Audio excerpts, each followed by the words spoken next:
안녕하세요. 김어준입니다. 단독 서울시청 상공서 핵 터지면 36만 명 즉사. 어제자 동아일보 북핵 관련 기사 제목입니다. 시층 인근 주민은 몰수하고 200만 명 사상의 반경 300km까지 수십 년간 낙진과 방사능 노출을 피해가 이어진다는 분석 기사입니다. 서울에서 휴전선 최단 거리는 20km대입니다. 서울에서 평양 직선 거리는 200km대.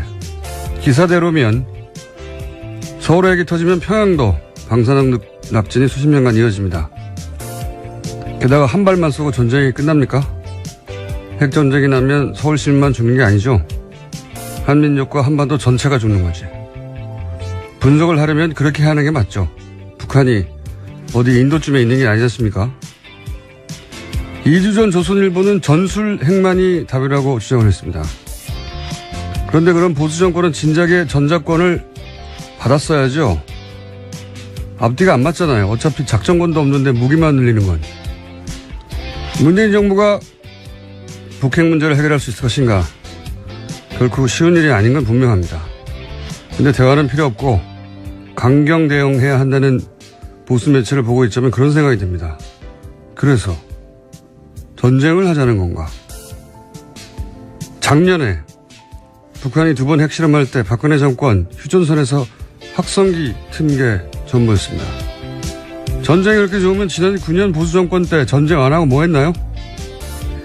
보수 매체가 북핵 문제를 얘기할 때의 문제는 그래서 대체 어쩌자는 건가? 그걸 모르겠다는 겁니다. 그래서 제 결론은 그렇습니다. 아, 자기들도 자기들이 무슨 말을 하는지 모르는구나. 김어준 생각이었습니다.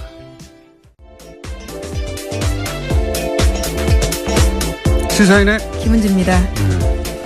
북한 뉴스가 아주 그냥 폭탄처럼 쏟아지고 있어요. 네, 핵실험이 워낙 큰 뉴스라서요. 근데 핵실험은 많이 했어요. 6차례 했습니다. 작년에 2번 있었다는 게 전혀 기억이 안 나잖아요. 작년엔 2번이나 있었습니다. 그때 이제 초강경 대응을 얘기하고 확성기를 틀었죠. 정말로 확성기를 튼 게 전부였어요. 초강경 대응 얘기하면서. 예. 아니, 그러니까 저는 그게 이해가 안 가는 거죠. 예. 그렇게 전쟁을 좋아하면 전쟁하지 그랬냐고, 9년 동안. 자, 일단, 뉴스를, 북핵 관련 뉴스가 많겠죠, 처음엔. 예. 네, 맞습니다. 문재인 대통령과 도널드 트럼프 미국 대통령이 어젯밤 전화통화했습니다. 북한의 6차 핵실험에 대한 대응 방안을 논의한 건데요. 한국의 미사일 탄두 중량 제한을 해제하기로 합의했습니다. 문 대통령은 한미 미사일 지침상 탄두 중량을 전면 해제하기로 합의했다는 사실을 발표할 수 있다면 북한의 아주 강력한 응징 메시지가 될 것이다 라고 말했고요. 이에 대해서 트럼프 대통령이 승낙의 뜻을 밝혔다고 합니다. 우리나라 무기에 대해서 우리가 제한을 푸는 걸 승낙했다는 표현 자체가 기분이 나쁘긴 하지만 어쨌든 그런 전작권 자체도 미국에 있고, 예, 그런 제한 협상을 우리가 해버렸기 때문에 대신 핵우산에 이제 보호를 받는다 뭐 이런 식의 주고받는 결과. 근데 이번에 탄두 중량을 해제했다고 하잖아요. 이거 굉장히 큰 성과라고. 군사 전문가하고도 얘기를 따로 해봐야 되겠지만 간단하게 말하면은 전략핵 요즘 하잖아요. 전술핵 참. 전략핵은 도시 정도를 상대하는 거고 전술핵은 예를 들면 탱크 부대처럼 작은 단위를 작은 거예요. 그냥 전술핵이라는 게 조그만 핵인데 전술핵을 들여오면 우리 대가가 있죠. 한반도 비핵화 이건 물 건너 간다고 봐야 되겠죠.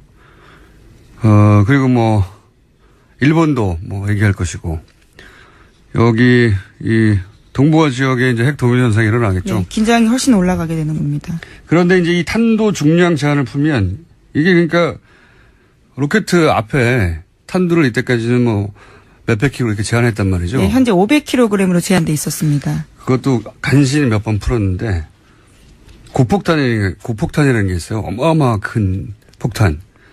그러니까 핵은 아닌데 전술핵 정도의 파괴력이 있는 겁니다. 이걸 풀면 이거는 핵 확산 금지 조약에 제한을 받지 않아요. 우리가 개발할 수도 있고 사올 수도 있어요, 마음대로. 군사적인 측면에서 굉장히 큰 도약이죠. 일종의 미사일 주권을 확보한다는 측면에서 의미가 있다는 평가받고 있습니다. 이게 원래 무거우면 멀리 못 나가잖아요. 됐다 무거운 거 달아서, 전술핵 정도의 파괴력을 가질 수도 있고, 됐다고 무거운 걸 날리려면 사거리도 길잖아요. 사거리도 굉장히 긴 로켓을 만들 수도 있죠. 예, 뭐 하여튼 보수 정권이 했었어야 할 일인데 이래서 하는 겁니다. 스피커만 틀다가 확성기만. 그런 의미가 있고요. 이거는 저는 뭐 그냥 아주 얄팍하게 하는데 후조 전문가하고 얘기를 한번 해서 의미를 짚어주도록 하겠고. 자, 그 외의 뉴스들은 어떤 게 있습니까? 네, 연속해서 문재인 대통령이 다른 나라 정상들과도 통화를 했는데요. 어제 블라디미르 푸틴 러시아 대통령과도 이어서 통화했습니다. 문 대통령은 대북 원유 공급 중단과 북한 해외 노동자 수입 금지 등 북한의 외화 수입원을 근본적으로 차단할 수 있는 방안을 유엔 안전보장이사회에서 진지하게 검토해야 한다라고 강조했다고 하는데요. 그러나 푸틴 대통령 같은 경우에는 북한의 6차 핵실험에 대해서는 규탄하면서도 북핵 문제의 외교적 방식 해결을 강조했다라고 합니다. 뭐 해야죠, 이런 통화. 자, 다음은요. 네, 또 우리군 같은 경우에는요, 어제 합동 무력 시위를 펼쳤습니다. 북한의 핵실험장을 가상의 목표로 삼고 미사일로 타격하는 내용이었습니다. 육군과 공군의 미사일 실사격 훈련은 북한 풍계리 핵실험장까지의 거리를 고려해서 실시됐다고 합니다. 그렇군요. 이것도 뭐 의역 시 해야죠. 다음은요. 네, 유엔 안전보장이사회 회의도 긴급하게 소집됐습니다. 북한을 규탄하는 별도의 의장 성명이나 언론 성명을 채택하진 않았는데요. 예, 괜찮으신가요? 죄송합니다. 네, 안보리 이사국 대사들은 한 목소리로 북한의 김정은 정권의 무모한 도발이 가하는 위협을 우려했습니다. 중국과 러시아도 비난 대열엔 동참했는데요. 하지만 대북 해법에 있어서는 엇갈렸습니다. 미국을 중심으로 한 한국과 일본, 영국, 프랑스 등은 초강력 제재를 해야 된다고 주장했지만요. 중국과 러시아는 대화론을 앞세웠습니다.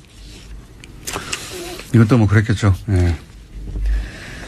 어차피 견해는 갈리고 의장 성명, 언론 성명 뭐 이런 건 채택될 리가 없고 지금은. 예, 우선 미국 입장에서는 이번 주 안에 초안을 만들고 다음 주 월요일에 표결을 목표로 하고 있다라고 밝히고 있습니다. 예. 그리고 이제 또 다른 더 강도 높은 제재. 북한과 교역하는 모든 국가와 단절하겠다. 예, 거래를 중단하겠다라는 방안을 검토하는 중이라고 트럼프 대통령이 밝힌 바 있습니다. 예, 그것도 트위터도 했는데, 예, 이건 말도 안 되는 거죠. 뭐 당장 미국에서 말도 안 된다. 그거는 북한이 아니라 미국이 망한다고. 예. 네, 제임스. 왜냐하면 예를 들어서 중국이 북한과 가장 큰 교육국가인데 중국과 모든 교육을 끊으면 미국이 망해요. 지금은. 예, 사실상 중국을 겨냥한 조치라는 해석이 나오는데요. 북한의 대무역의 90%가 중국과 이루어지기 때문입니다. 네, 어쨌든 뭐 실현 가능성 없는 뻥을 너무 많이 치고 있습니다. 트럼프 대통령이 블러핑이라고 하죠. 하여튼 그런 얘기도 나오자 뭐 미국 언론들도 쏟아졌어요. 트럼프 대통령이 말이 안 된다는 기사가. 예, 그 전날 한국에 대해서 비판한 트위트. 무슨 상대 국가에 대해서 트윗으로 대통령이 비난을 한다니 그것도 한 줄로. 이게 말이 안 되는 건데 그 기사가 쏟아졌어요. 왜 한국 비난하느냐. 뉴욕타임즈도 그러고 월스트리트저널도 왜 한국과 싸우냐. 그러면서 이제 월스트리트저널은 경제지니까 안보 문제, 외교 문제하고 통상 문제 FTA죠. 그거 왜 섞냐. 그래서 스스로 자신의 코너로 몰아가고 있다. 뭐 워싱턴 포스트 보수지인데 왜 한국 비난하냐. 그러면서 FTA 폐기를 동시에 거론해서 김정은에게 선물을 안겨줬다. 김정은에게 유리한 국면을 만들어줬다는 거죠. 민주당 간사나 뭐 공화당 상원의원들도 왜 지금 분열하는 모습을 동맹과 그런 이야기. 한미 FTA 폐기하면 동맹 복구 안 된다. 이건 공화당에서 하는 얘기예요. 우리가 하는 얘기가 아니라. 그러니까 정작 미국 주류 언론들이랑 주류 정치인들이 왜 한국한테 뭐라고 하냐 하는데 보수 매체에서는 문재인 정부의 대북 정책 유화적이라고. 예, 네, 그와 관련해서 어제 뉴욕타임스 기사 소개드린 바가 있는데요. 그러한 지적조차 사실이 아니다라는 것을 뉴욕타임스가 지적한 바가 아니, 있습니다. 그러니까 이게 말이 안 되는 거죠. 미국 대통령이 뭐라고 하는데 우리가 미국 대통령 편을 들고 미국 언론들은 미국 대통령이 말이 안 되는 소리를 한다고 하고 거꾸로 돼야 되는 거 아닙니까? 거꾸로. 지금 전쟁하자고 하는 건데. 예.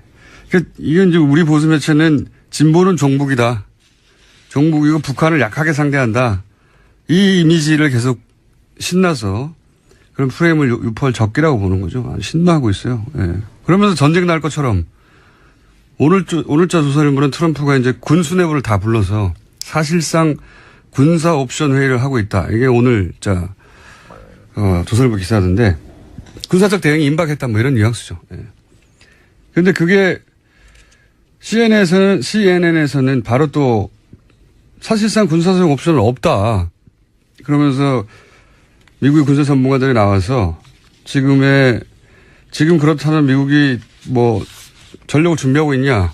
아니 그런 거 없다. 전혀 안 움직이고 있고. 그리고 선제 타격 얘기하는데 그거는 예방전쟁이 아니고 핵전쟁 나는 거다. 그냥. 이거 우리 언론이 해야 될 분석인데 거꾸로 하고 있어요. 계속. 예. 미국이 어떤 제스처를 취하면 이건 의미가 이렇고 실제로 군사적 옵션 전쟁은 안 나고 이런 분석을 우리가 하고 미국은 이제 뻥튀기를 해야 되는 건데 우리가 뻥튀기를 하고 그대로 막 미국 언론들은 그게 안 된다고 바로잡고 있습니다. 진보는 종북이라는 프레임을 오랫동안 써왔는데 또 하는 거죠. 그러면서 우리나라 대통령이 미국 대통령 말을 안 들어가지고 이제 큰일 났다. 이렇게 보도하는 게 지금 보수 매체입니다. 바보 아니면 나쁜 사람들이죠. 자, 또 있습니까? 이 와중에 좀 눈에 띄는 보도가 있는데요. 지난 5월 달에 노르웨이 오슬로에서 열린 북미 비공개 접촉이 있었다라는 중앙일보 보도입니다. 북한이 대북 적대시 정책을 포기하면 핵실험을 중단할 수 있다라는 입장을 전달했다라는 건데요. 정부 고위 당국자의 발언을 인용한 기사입니다. 이 당국자에 따르면 지난 5월 8일에 이틀간 오슬로에서 북미 간의 1.5트랙 그러니까 방관 반민 대회가 있었는데 여기에 참석한 최선희 북한 외무성 미국 국장이 별도의 비공개 미팅에서 자신들의 입장을 설명했다고 합니다. 그 내용에 대해서는요. 미국의 대북 적대시 정책 철회, 대북 제재 해제, 북미 간 평화협정 체결 등을 요구했다라는 겁니다. 이게 핵심이죠. 평화협정 체결. 지금은 6.25 때 정전협정을 했거든요. 전쟁이 끝난 게 아니고 기술적으로는 계속 이어지고 있는 잠시 쉬는 거죠. 근데 무슨 70년간 이어지는 정전이 어디 있습니까? 평화협정 체결을 해야 하는데 이제 북한은 자기들하고 상대할 수준을 넘어서는 어마어마한 크기의 미국에 대해서 이제 거꾸로 생각해 보세요. 미국이 우리한테 핵무기를 겨누고 있다. 무섭잖아요. 기본적으로 그런 공포감이 북한한테 실제로 있고 그래서 이제 전쟁이 끝났다는 평화협정 체결을 하자는 게 요구사항이 아주 오랫동안. 그러면은 이제 핵실험 안 하겠다고. 핵실험과 미사일 발사 시험 중단하겠다라는 뜻을 밝혔다라고 하는데요. 또 이 회의 마치고 돌아가는 길에도 중국 베이징에서 트럼프 정권과 여건이 되면 대화할 것이다라는 말도 남겼다고 합니다. 북한이 대화 제안을 한 거예요. 그리고 트럼프 정부에서도 대화를 곧 있을 것만 같다라는 식의 트럼프 대통령 발언을 몇 번 있었죠. 저는 이제 이 보수 매체 얘기 나왔길래 마무리를 해보자면 진보 진영은 간단해요. 전쟁 안 된다? 대화로 해야 된다. 문재인 정부는 그 대화는 힘을 바탕으로 해야 한다. 간단합니다. 로직이 이거예요. 그 해법이 굉장히 어려울 수 있죠. 어려울 수 있는데 그래서 동의하지 않을 수도 있습니다. 그런데 대화가 소용없다고 하는 이 보수 매체나 보수 진영의 주장을 듣고 있으면 그럼 뭐 어떻게 하자는 건지가 없어요. 어떻게 하자는 거죠? 그 보수 정권은 지난 10년간 미국이 하던 대로 다 했잖아요. 대북제도 다 하고. 대북제도 다 했는데 북한이 무너지기는커녕 경제가 더 나아졌어요, 최근에. 북한의 특수한 어떤 폐쇄 경제가 적응을 한 거죠. 강경당 외쳤는데 그러면 10년간 뭘 강경하겠습니까? 확성기를 튼 게 단데 정말로. 그리고 한 게 없어요. 개성공단 문 닫은 게 전부예요. 그 다음에는. 개성공단은 문을 닫아서 관계 개선됐나요? 북핵을 포기했나요? 그러니까 이 보수 매체의 북핵 해법은 동의하고 반대할 게 없어요. 미국에 맡기자 말고는 뭘 어쩌자는 건지가 없기 때문에. 하도 뉴스가 갑자기 쏟아지길래 브리핑도 관련해서 쏟아진 걸로 하고. 자, 이거 미국 뉴스 말고 없습니까? 미국 관련된 북핵 뉴스 말고? 네, 이재용 삼성전자 부회장 관련된 재판 소식이 있습니다. 유죄 받은 바 있는데요. 이와 관련해서 핵심 증거 중에서 눈길이 가는 문건이 있다라고 합니다. 삼성의 청와대 실시간 보고가 의심되는 문건이라고 하는데요. 이 문건은 지난해 국정농단 의혹이 본격적으로 불거진 작년 10월 달에 안종범 전 수석이 국회 출석 등을 대비해서 보좌관에게 지시해서 만든 문건이라고 합니다. 문건에는 10월 22일 승마 관련 SS 보고라는 문구가 나오는데요. 여기에는 첫 마필 구입 완료라고 적혀 있고 정유라 선수용 마필 58만 유로, 보험 6만 6천 유로라는 액수도 기재돼 있다고 합니다. 특검에서는 수사 당시에 SS가 삼성 또는 최순실을 뜻하며 청와대가 삼성이나 최순실 씨에게 삼성의 정시 지원을 보고받았을 가능성을 추정한 바 있다고 합니다. 이거 약간 주시한 기사입니다. 그러니까 정유라 선수 말을 얼마에 샀다는 걸 실시간으로 청와대에 보고됐다. 이 내용이잖아요. 근데 그렇죠. 이제 여기서 작은 화제는 SS 보고 SS가 삼성이냐 순실이냐 이거 아닙니까? 예. 특검이 특정하지 못했다라고 하는 것 같은데요. 네, 저는 이게 당연히 삼성이라고 보는 게 맞다고 보는 게 승마 관련 SS 보고 이게 이제 청와대 문건 제목이잖아요. 그러니까 제목만 보면 SS로부터의 보고거나 혹은 SS에 대한 보고 뭐 이렇게 볼 수 있지 않습니까? 뒤에 주어 서술어가 없으니까. 근데 이제 만약에 최순실로 SS를 보면 보고 주체가 최순실이 되는 거예요. 이럴 리가 없잖아요. 최순실 박근혜 대포폰으로 통한다는 얘기 있었고 안종범을 거칠 이유가 없죠. 서로 최순실과 무슨 얘기를 해도 안종범 수석이 그걸 비서관을 시켜서 일부러 문서로 날릴 리가 없죠. 예. 네, 관련해서 안종범 전 수석 수첩에도요, SS라는 표현이 나오는데, 2016년 2월 15일, 그러니까 박근혜 전 대통령과 이재용 부회장이 세 번째 독대가 있던 날 메모입니다. 이때 삼성의 요구사항이 SS라고 쓰여 있거든요. 삼성으로 보일 가능성이 큽니다. 그러니까 그 메모도 정황한, 백업 증거지만, 그래서 SS를 순실로 해석하면 뭐 말이 안 되는 게 너무 많아요. 본인이 최순실을 안다는 사실 자체를 안종범 수석이 철저히 숨기려고 했는데 네, 그렇죠. 그걸 뭐 비서관을 시켜서 일부러 문서로 만들고 남긴다는 게 말이 안 되죠. 하필이면 시읒이 같아서 그런. 예. 네. 이거는 뭐 논란의 여지가 없는 것 같은데 어쨌든 특검은 그렇게 했고 법정에서도 특정되지 않았어요. 예. 근데 어쨌든 핵심은 뭐냐면 말구입이란 게 이제 그 대통령이 말 사주라고 하니까 삼성이 말 사준 거 정유라한테 주는 것인지 알면서 뇌물인 줄 알면서 이런 얘기잖아요. 네, 그러니까 작년 10월에도 그런 보고를 했다는 거니까요. 이 문건이 청와대에 있다는 건 대통령이 이게 아마 이렇게 된 거겠죠. 말구입 어떻게 된 거야 하고 안종범 수석한테 물어보고 안종범 수석은 거의 실시간이니까 삼성한테 확인해서 그걸 보고서로 만들어서 대통령한테 보고하려고 했다. 그러기 위해서 비서관에 정리시킨 거다. 이렇게 보여지는데 이게 드러낸 건 대통령이 삼성에게 말 사주라고 했고 정유라 특정해서 그걸 또 직접 스스로 대통령이 챙겼고 하는 뇌물의 증거가 되는 거죠. 중요한. 그 흔적이 청와대 문건으로 남았다. 뭐 이런 거죠. 아주 중요한 문건. 근데 고법에서 이제 삼성이 고법을 기다린다고 해서 저희가 잊지 말라고 계속 이 문제를 다루겠습니다. 자, 제목 정도 한 몇 개 읽을 수 있을 것 같아요. 네, 국가정보원 적폐청산 TF 관련해서 계속 소식 전해드리고 있는데요. 48명의 댓글팀장 검찰에 수사 의뢰됐습니다. 이 가운데 유명한 교수가 있다고 했는데 이름이 특정됐습니다. 서경덕 성신여대 교수가 포함되어 있는데요. 국정원으로부터 월 200만 원의 돈을 받았다라고 TF는 보고 있는데 이에 대해서 서 교수는 평소 알고 지내던 국정원 직원이 자신의 이름을 도용했다라고 반박하고 있습니다. 근데 이제 이게 돈을 200씩 몇 차례. 네, 2달 받았다라는 건데요. 영수증이 있다는 거죠? 네, 수령증이 있다라는 겁니다. 약간 좀 납득이 쉽지 않은 대목이 있긴 해요. 왜냐면, 물론 친한 국정원 직원이, 사적으로 알려줬을 수 있죠. 네, 당신의 명의를 도용했다고, 미안하다고, 나중에. 근데 이제 납득이 쉽지 않은 대목은, 단순히 이름만 도용했으면 모르겠는데, 이거는, 그럼 실적 때문에 단순 허위 보고가 된 거죠. 그것도 뭐 징계 대상이긴 하겠지만, 영수증이거든요. 돈이 사라졌, 횡령이 되는 거거든요. 돈이 결부되고 횡령이 되면 이건 훨씬 더 높은 수준의 처벌, 뭐 퇴직이나 처벌 대상이 될 수 있는데, 근데 이제 알려줬다는 건 서 교수를 통해서 공개될 수 있다는 거를 서 교수는 당연히 공개할 수밖에 없죠. 자기 명예를 위해서 실제로 이런 일이 일어났다면, 실제로 국정원 직원이 내가 그렇게 명예를 도용했다고 알려주면 그게 공개될 수밖에 없단 말이죠. 근데 이게 어떤 위험이 있냐면 그러면 국정원 직원 내부조사 때 거짓말을 하게 됩니다. 그렇죠? 근데 그 거짓말한 게 국정원 내부에서 밝혀지고 덮인 게 아니라 언론을 통해서 국정원 자체 조사가 부실했다. 라고 알리는 셈이 되거든요. 국정원 직원은 더 큰 처벌을 받을 수가 있어요.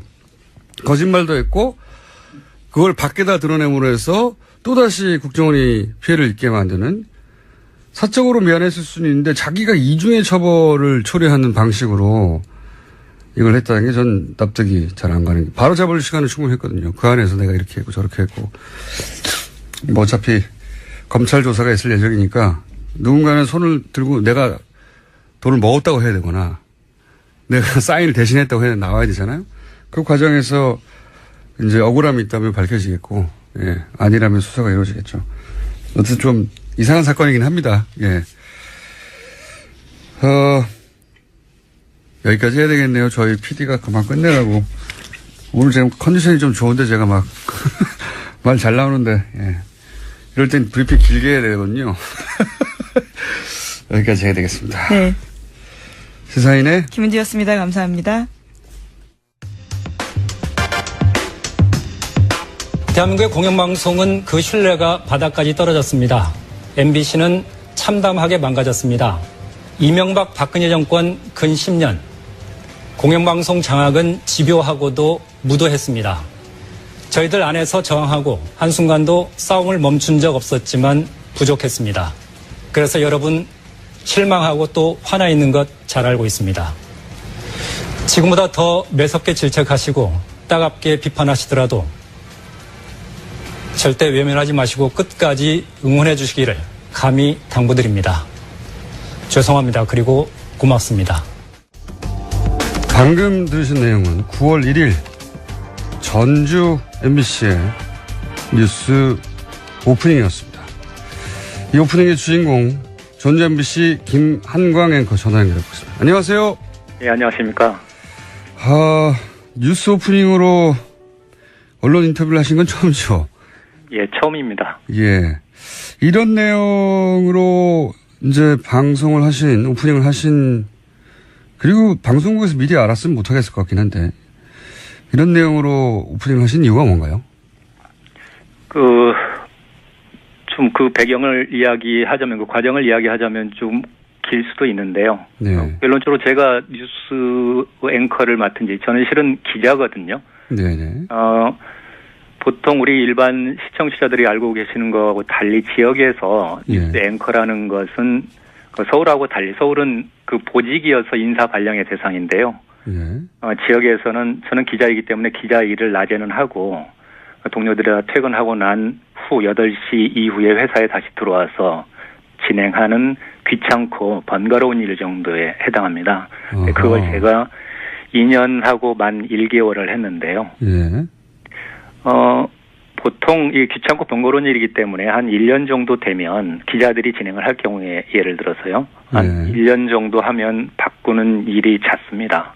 이게 가외인 일이군요, 이게. 그렇죠. 예. 그래서 저도 한 1년 하고 바꾸기를 바랐고요. 왜냐하면 이 일을 하다 보니까 제 스스로가 좀 고립되는 것 같고, 어떤 뭐 인간관계에서도 그렇고요, 취재원들과의 관계에서도 그렇고, 그 시간대가 잠자기도 그렇고 저녁 먹기도 그렇고 굉장히 애매모호한 시간이어서 그렇게 됐었는데, 그래서 1년 정도 지나서 저도 바꿔주기를 바랐었는데, 이게 앵커가 그러면 잠깐만 정리해보자면, 앵커가 고위직이나 뭐 권한이 있거나 보직이 있거나 예우가 있거나 그게 아니라 퇴근하고 나서 하게 되는 지방방송사에서는 가외일에 해당되는 겁니까?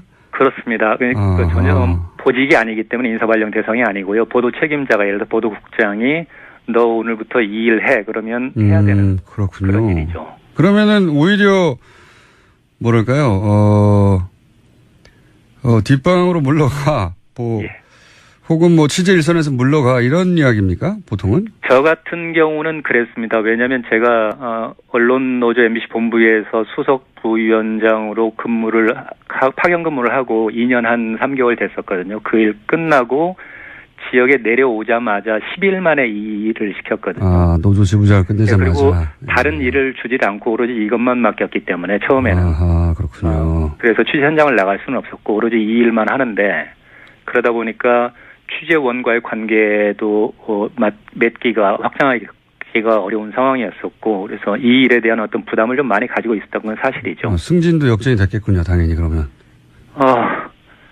네. 그런 부분은 좀 이렇게 내밀한 부분, 인사 부분이기 때문에 제가 개인적으로는 어떻게 말씀드릴 수는 있겠는데 하여튼 인사권자가 고백해주지 않는 하는 그 부분에 대해서 제가 뭐라고 말씀드리기가 애매한 측면은 있습니다. 하여튼 결과적으로는 역전됐군요. 예.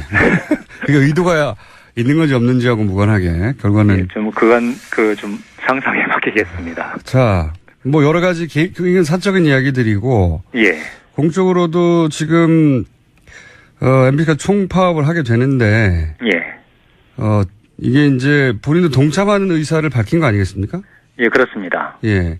근데 이게 함께 하시는 분들 뭐 다른 아나운서나 혹은 뭐 함께 일하는 방송국의 다른 분들에게 피해가 갈까봐 미리 말씀을 못 하셨을 것 같기도 한데요. 어떻습니까? 예, 그게 저는 제가 마지막까지 주저했었던 그 지점이거든요. 네. 그래서 조금 직전에 제가 말을 하다가 좀 약간 끊긴 부분이 있는데 그래서 일단은 제가 8월 초에 여름 휴가를 다녀왔습니다. 여름 휴가를 다녀왔는데 갔다 오니까 제가 2년 넘게 이야기했었던 그 부분을 국장이 저한테 이야기를 하더라고요.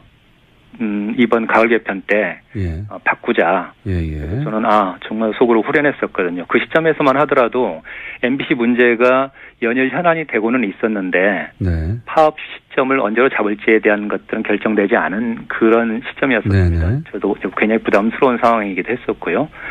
그래서 9월 달부터는 제가 안 하는 것으로 이제 이야기는 돼 있었는데 공교롭게도 파업 시점하고 그 시점이 딱 정확하게 맞물렸습니다. 이제 그때부터 그러면은 이걸 어떻게 마무리해야 되지 하는 작은 저 혼자만의 생각은 좀 있었는데 이걸 뭐 실행에 옮기는 문제하고는 또 전혀 다른 결이 있었거든요. 근데 어느 후배 하나가 지나가면서 정말 장난스럽게 선배 멋있는 클로징 한번 해보세요 그러더라고요. 그래서 이제 그렇게 생각하는 사람들이 좀 있겠구나 생각을 했는데 실제 이게 지난주 들어와가지고 파업하고 제가 이제 마지막으로 뉴스를 진행하는 날이 다가올수록 딱 두 가지 지점이 접혔습니다. 만약 이걸 하게 됐을 경우. 왜냐하면 정말 파업이라는 게 모든 걸 걸고 하기 때문에 직장인들에게 특히 민감하고 굉장히 중요한 국면이거든요. 이렇게 했을 때 제가 클로징을 하든 오프닝을 하든 이게 파업 국면에도 어떤 형태로든 영향을 미칠 수 있겠다. 만약 이게 돌발적으로 비춰진다거나 경솔하게 비춰진다면 전혀 도움이 되지 않을 것이고요. 또 한 가지는 방금 말씀하셨던 것처럼 이게 회사에서는 징계 사유라고 판단할 수도 있습니다. 그 편집권에 대한 그런 부분이기 때문에 그래서 징계를 요청한다고 그런다면 어떻게 할 것인가 그 결과에 대해서 그러면 저 혼자 책임을 지는 거는 괜찮지만 저하고 같이 진행하는 여자 아나운서 그리고 카메라 감독 그 기술 스태프들 뉴스 PD들 이런 사람들은 일부 이분들 중에는 비정규직도 있고 연결고리가 약한 분들이 있거든요.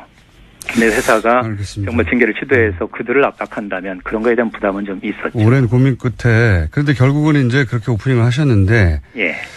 그렇게 할 수밖에 없었던 이게 물론 아마도 직전에 얘기는 하셨겠죠. 뭐 동료나 그죠?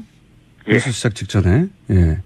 직전에 이야기를 했었죠. 제가 뉴스룸을 보통 들어가면 서울 MBC 뉴스가 이제 시작되는 게 8시 정확하게 시작하지 않습니까? 그러면 제가 그 주변 시간 정도에 내려가거든요. 미리 가서 준비를 해야 하기 때문에. 네.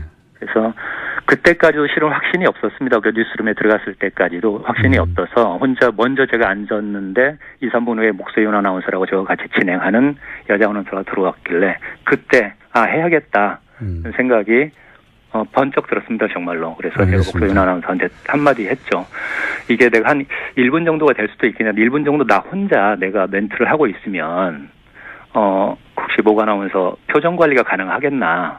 왜냐하면 제가 경험해 보니까 앵커 멘트를 할 때 한 5초 정도 상대가 이야기하고 있을 때 이 시선 처리가 정말 쉽지가 않더라고요. 알겠습니다. 그것을 한 1분 정도를 한다고 그런다면 정말 힘들 것 같아서 그렇게 이야기를 했을 때. 알겠습니다. 저희가 준비된 시간이 길지 않아서 그 오랜 고심 끝에 하셨고 마지막으로 한 가지만 더 여쭤보겠습니다. 예.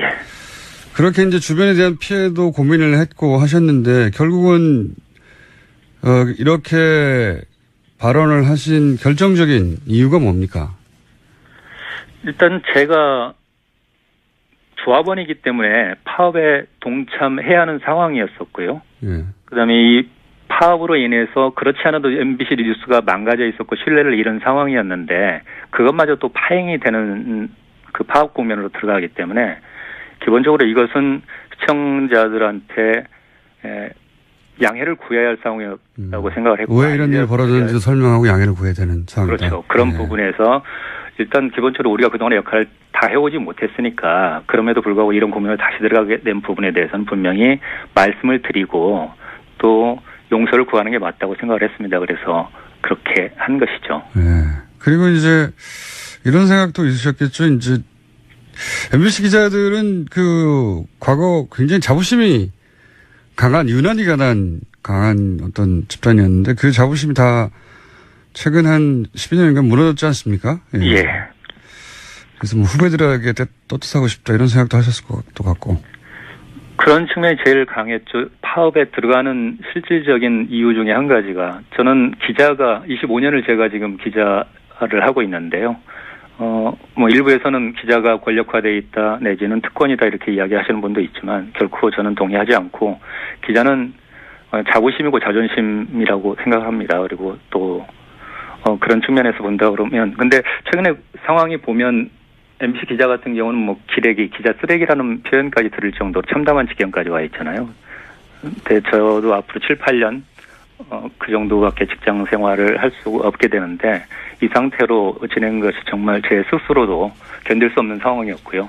또 항상 후배들한테 기자 본분에 충실하라고 이야기하는데 그런 상황들을 바꿔놔주는 것도 선배로서의 어떤 도리이자 의무라고 좀 생각을 했었어요. 그런 측면이 있었기 때문에 이런 것을 하게 된 어떤 배경의 하나이기도 합니다. 알겠습니다. 오늘 말씀 감사합니다. 예, 감사합니다. 전주 MBC 김환강 기자였습니다. 이어서 정치권 입장 들어보겠습니다.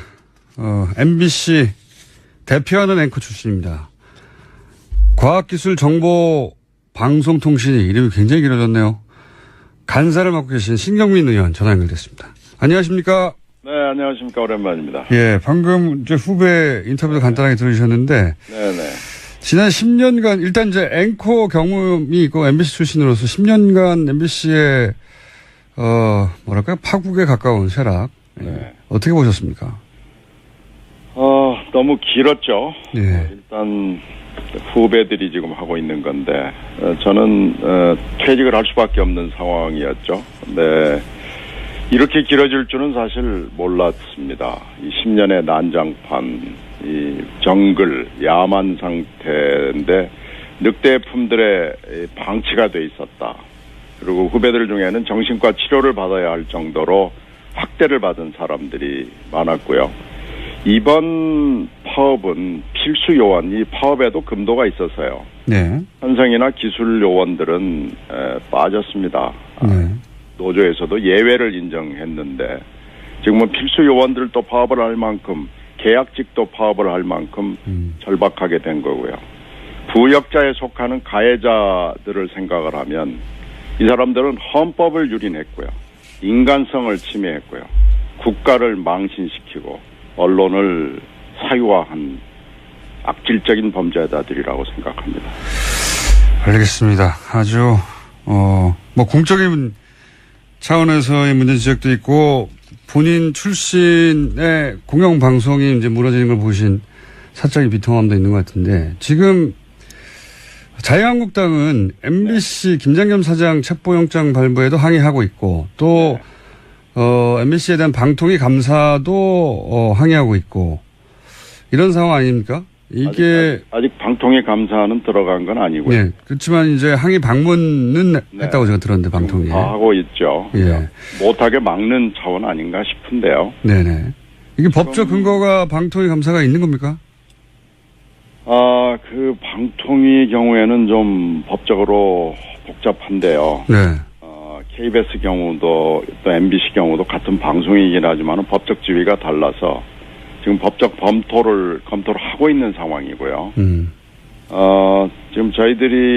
우리들이 내부적으로, 정당이 내부적으로 법적 검토를 한 바에 따르면 방통위가 그 사이에는 지난 10년 동안은 언론사 내부의 일이고 노사관계라고 그러면서 아무 일을 안 했거든요. 근데 이렇게 공영방송 2개가 다 전면적으로 정지된 상황에서 방통위가 손을 놓고 있다는 건 사실 말이 되지 않고요. 상식에도 부합하지 않습니다. 충분히 방통위가 그게 감사가 됐건 검사가 됐건 개입할 수 있는 근거는 충분히 있고요. 넘치고 넘친다고 볼 수 있습니다. 직원들은 MBC도 그렇고 KBS도 그렇고 특히 MBC 같은 경우에는 직원들이 여러모로 학대당했다 또는 그런 식의 증언이 많으니까요. 그 자체만 따지더라도 감사를 해야 될 것 같긴 한데. 지금 사실 국가가요. 입법, 행정, 사법 그리고 정당까지 포함해서 방관하고 방조하고 비호를 해줘서 언론을 파괴할 뿐만 아니라 언론 자유를 보장해야 되는 민주주의를 파괴한 거거든요. 그러니까 이건 헌법부터 시작해서 법까지 모든 것을 다 망가뜨린 거고요. 정당은 무자격한 사람들 공천을 해가지고 이 망가뜨리는데 사실은 공범이라고 볼 수가 있습니다. 그런데 이것을 법으로 있느냐라고 묻는 것은 공당으로서 해야 될 일이 아니고요. 지금 타락한 민주주의가 이런 추락한 공영방송을 만들었기 때문에 이 야만과 이 정글 상태는 끝내야 됩니다. 최근에 이제 김장현 MBC 사장에 대한 체포영장 발부된 거 두고 현직 공영방송 사장인데 체포영장까지 발부했어야 하나. 네. 이런 주장도 있습니다. 특히 자유한국당에서는 이것이 공영방송을 무너뜨리는 거라고 주장하고 지금 국회 일정도 거부하고 있지 않습니까? 그렇죠. 이 주장에 대해서는 어떻게 생각하십니까? 그래서 이렇게 묻고 싶습니다. 이런 야만적인 방송사가 전례가 있었는가? 지금 전례를 얘기하는데 이 사범, 노사사범, 노동사범으로 얘기하면 전례가 너무 많아서요. 작년 같은 경우에는 1,400건이 넘고 그중에 영장 발부도 많았습니다. 네. 그렇기 때문에 이건 전례는 너무 넘치고 지금 구속영장을 청구한 게 아니고요. 그렇죠. 조사받으러 나오라고 체포영장을 내놓은 걸 가지고 지금 전례가 있느니 없느니 그러는데요. 이건 너무나 많습니다. 이런 노사관계에서 엉망으로 했던 이 사측이 너무 많다는 얘기죠. 그런데 이런 방송사는 전례가 없어서 이런 체포영장을 내놓은 거고 이미 김장겸 사장은 4번이나 소환 요구에 응하지 않았고요. 노동부가 조사 차원을 넘어서서 혐의를 잡고 수사에 이미 들어간 상황이고 그래서 검찰이 청구를 법원에 한 것을 법원이 발부한 거거든요. 그러니까 이런 방송사가 과연 있고 이런 사장이 과연 있느냐라고 묻는 게 맞고요. 그러면 이걸로 국회를 세울 정도가 되느냐라는 문제는 또 다른 차원의 문제인데요. 이건 공범 선언이고 적폐 선언을 한 거나 마찬가지고요. 다른 정치적 목적이 있을 수밖에 없다고 의심을 받지 않을 수가 없고요. 정당이 이게 지금 100명에 육박하는 제1야당이라는 데가 의총을 하고 별회의를 다해서도 아무 반성의 목소리, 성찰의 목소리, 사과의 목소리가 나오지 않는 것은 이건 중증입니다. 기억상실이 걸린 거거나 아니면 선택적 기억을 하거나 아전인수가 도를 지나쳐서 이건 정당이 반성을 해야 되고 지금 안보 상황이 생긴 상황에서도 어저께 북한 규탄 결의안을 하는데도 빠졌거든요. 그리고 버스 타고 지금 각 국가기관들을 순회 순방하면서 이른바 항의 방문이라는 걸 하고 있는데 어이가 없고요. 자기 모순과 자가당착 자승자박에 빠져 있다고밖에 볼 수 없습니다. 김장경 사장 이게 크로스 체크 된 건 아닌데 본인이 직접 인정한 건 아닌데 김장겸 MBC 사장이 본인이 무너지면 자유한국당이 무너진다고 발언했다고 지금 알려지고 있습니다. 그런 얘기들이 지금 정가에 많이 돌아다닙니다. MBC 측과 자유한국당의 어떤 특별한 관계에 대한 추가적인 정보가 있었습니까? 혹시? 이런 얘기 말고? 지금 정가에 돌아다니는 얘기는 이것도 확인이 안 됩니다만은, 원래 이 김장겸 MBC 사장이 철저하게 구새누리에 친한 기자였거든요. 예. 그래서 돌아다니면서 비슷한 얘기를 하고 다녔고요. 과거에도. 대해서 고개를 끄덕거리는 사람들이 많다는 거죠. 지금 자신들이 한 짓을 다 잊어버렸고요. 뭔지도 모르고 이게 이 사람들의 인식 수준이고 지능이라고 저는 봅니다. 그래서 이거 지금 판단을 잘못해도 너무 판단을 잘못하고 있는 거고 이미 보호막은 사라졌고요. 더 올 구명보트도 이제 없고요. 국민들이 촛불로 이 낙하산 줄을 끄는 거 아니겠습니까? 알겠습니다. 그러니까 뭐 김장겸 MBC 사장이 그 이전부터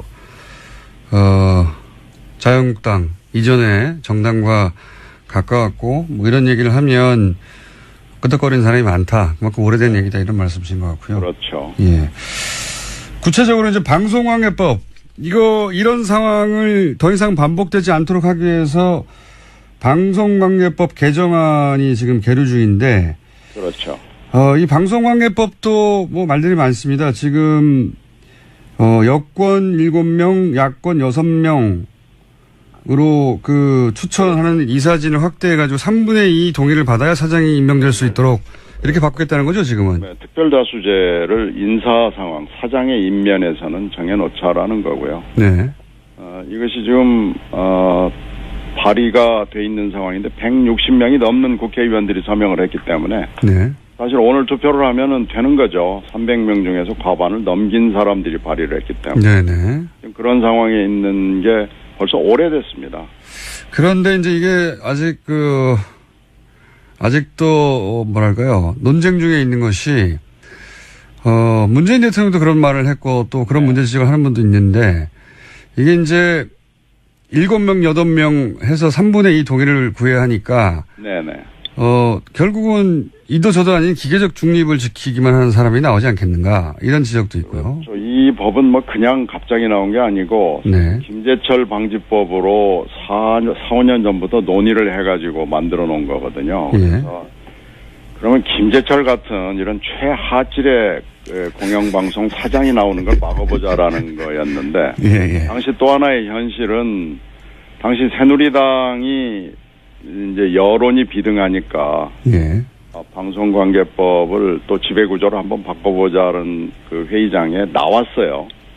나왔지만 내심은 하여튼 공영방송을 어떻게든지 장악하겠다는 내심이 있기 때문에 이런 새누리의 내심을 모두 다 알기 때문에 정치적으로 현실적으로 타협할 수 있는 안을 만들어보자라고 해서 여론을 등에 업고 이 김재철 방지법을 내놓은 건데 네네. 이게 이제 최고 내지는 차선의 인물이 들어오기는 좀 어려운 구도 아니겠습니까? 그렇겠죠. 왜냐하면 3분의 2 동의를 구한다는 그렇죠. 것은 지금 뭐 자유한국당도 예. 네, 그래서 이 시민단체들이 그건 알겠는데 이 법의 문제점이 너무 분명하니까 반대한다라는 입장을 진지게 내놨고요. 네네. 특히 지금 해직 기자인 제 MBC 후배인 그 이용마 기자 투영 중이죠. 이용마 기자는 신선배 다 좋은데 이번만은 좀 하지 말아주세요라고 애청을 합니다. 간청을 합니다. 방송관계법이 계류 중이긴 한데 이 법안이 또 다른 개정안이 나오거나 할 수도 있겠군요. 그래서 지금 이제 그런 차에 문 대통령이 보고를 받는 자리에서 이것을 지적을 한 거니까요. 네. 그러나 당론으로 이미 또 김재철 방지법은 발의가 돼 있고요. 네네.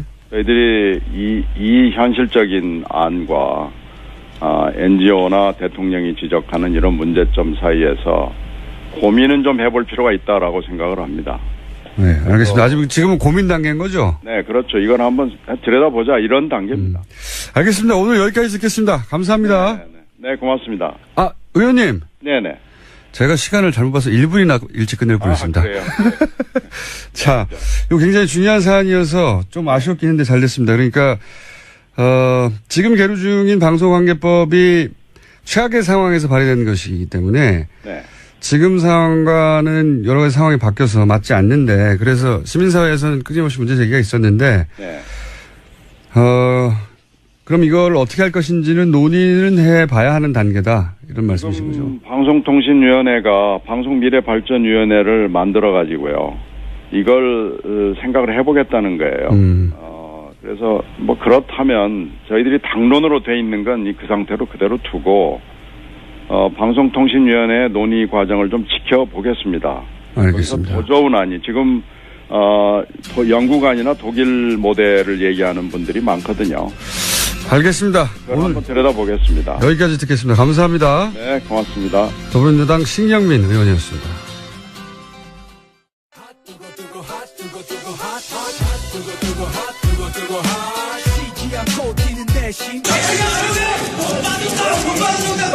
아이, 그만 좀 해야죠. 아, 적어도 보수 정당이면 대한민국 안보를 생각해야 되는 거 아니야? 왜 대한민국 보수가 죽었다고 하는지 좀 그렇게 반성 좀 하라고. 당신들 보수 정당 2번 죽이는 거야. 야, 하태경, 너 일로 와봐. 야, 하태경, 네가 어떻게 네 입으로 보수를 입에 올려, 이 자식아.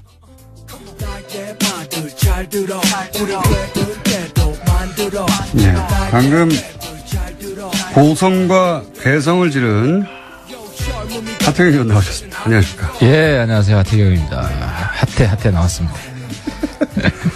어제 자유한국당이 국회 홀에서 김장겸 MBC 사장 체포영장 발부 관련해가지고 이제 보이콧하면서 피켓팅을 하고 있는데 지나가시다가 갑자기 돌아와가지고 고성을 지르셨어요. 예. 고성보다는 개성이 가까웠어요. 제가 좀 목청이 약해요. 그래서 이번에 사실은 불후의 명곡 나오라고 섭외를 받아가지고 예. 그 목청을 좀 뚫어야 되지 않냐. 그러니까 이제 국회 본회의장에서 제일 부러웠던 사람이 정청래. 한마디만 하면 본회의장 전체가 쩌렁쩌렁 울려요. 그리고 조원진 이런 사람들. 근데 저는 이제 목청이 하이피치죠, 게다가. 예, 굉장히 하이피치죠. 목청이 약해가지고 한마디도 잘 안 들려가지고. 연습을 하셨구나. 거기서는 마이크를 못 쓰기 때문에 연습을 한 건 아니고 그러던 차에 어제 제 나름대로 굉장히 세게 이야기했는데도 크게 안 들리는 것 같아서. 제 생각에는 그런다면은 안철수 대표가 지난 대선 후보 시절에 발성 전화를 하면서 전문가 도움을 받았겠죠? 그 전문가를 좀 소개받아 보시죠. 안철수 대표한테 물어봐야겠군요. 근데 안철수 대표 원래대로 돌아온 것 같던데. 어쨌든 본인 입으로 왜 그렇게 개성을 지렸는지 얘기를 해 주시죠. 화가 많이 났죠.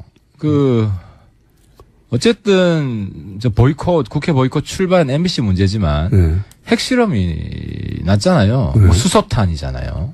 아니 그러면은 접고 국회 들어와야죠. 더군다나 보수니까. 보수 정당이 안보를 최고의 가치로 하는 정당이 딱 보니까 저거는 내가 가짜 보수, 저 한국당은 가짜 보수라는 걸 알릴 수 있는 절호의 기회다.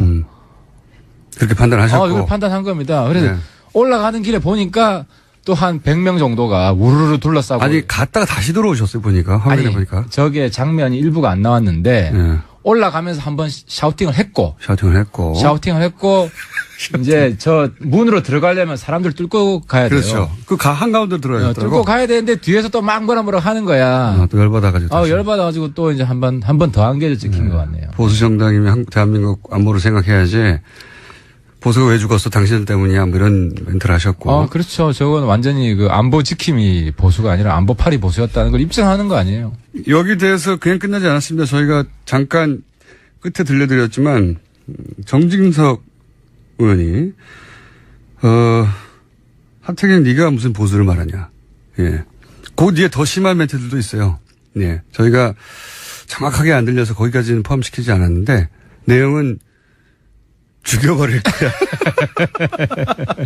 하태경 의원에 대고 죽여버릴 거야. 뭐 이런 얘기도 잡혔어요. 끝나고 나서 왔던가요? 죽여버리기 위해서? 근데 이제 국민들은 이제 이렇게 싸우는 게 당이 갈라졌기 때문에 이렇게 싸운다고 생각할 수 있는데 한 당에 있을 때도 이랬어요. 그러니까 보도가 안 됐습니까? 보도가 안 됐지. 왜냐하면 이제 내부 의총할 때 우리끼리 의총할 때 이제 정진석 대표는 그때 이제 원내대표였기 때문에 그렇게 주도 공격수 역할을 하지 않았지만 소위 말하는 친박 이제 돌격대 몇 분들이 있었죠. 이제 그분들 누구 이름을 말씀해 주셔야죠. 이 자리였으면 그렇고 하여튼 한 사람만 얘기해 주세요. 친박 돌격대 LC, KC 이런 분들 LCK 최경환 의원이요? PC 이런 분들이 있어요. 그래서 안에서 거의 인신공격에 가까운 공격들이 예를 들면 있었고. 인신공격을 어떻게 합니까? 인신공격을. 너 헤어스타일 마음에 안 들어, 이런 거. 그건 아니고, 뭐, 네. 보수면 약간 선수도 존중하고, 나이도 존중하고 하는데. 그냥 의견을 중요시 여기죠, 뭐, 보통은. 막 욕설을 한다든지. 네. 예. 욕설을 대놓고. 공개적으로. 욕설의 수준이라는 게 어떤 수준? 정말 육두문자입니까? 뭐, 반말이죠. 반말이고, 뭐 아주 쌍욕이 나오는 건 아닌데, 이제, 누가 뭐, 듣더라도. 까불지 마, 뭐 이런 수준의. 그렇죠. 예의가 네. 없는. 네, 예의가 까불지 없는. 마. 네. 뭐, 이제 그런 게 있으면 그 어제도 안에서. 뭐, 그 자리에서 죽여버린다고 했으니까요. 그 안에서 뭐 그런 이제 충돌이. 네. 다반사였다. 있었고, 그 결과로 이제 박근혜 탄핵뿐 아니라 그 전부터 이제 내부에 사실상 한당이라고 보기 힘든 이제 그런 문제가 있었다는 거죠. 그리고 그래서 이제 바른정당으로 분리돼 나왔다는 겁니다. 안보 위기에 국회 보이콧을 하는 건 보수를 2번 중인 일이다. 이렇게 의원님이 하시고 정지성 의원은 네가 무슨 자격으로 안보를 얘기하냐. 뭐 이렇게 공방이 왔다 갔다 하고 뭐 옆에서는 배신자 꺼져라 쓰레기 그리고 뭐 방송에 적합한 용어는 아니지만 이미 방송을 탔기 때문에 말씀드리면 지랄하네.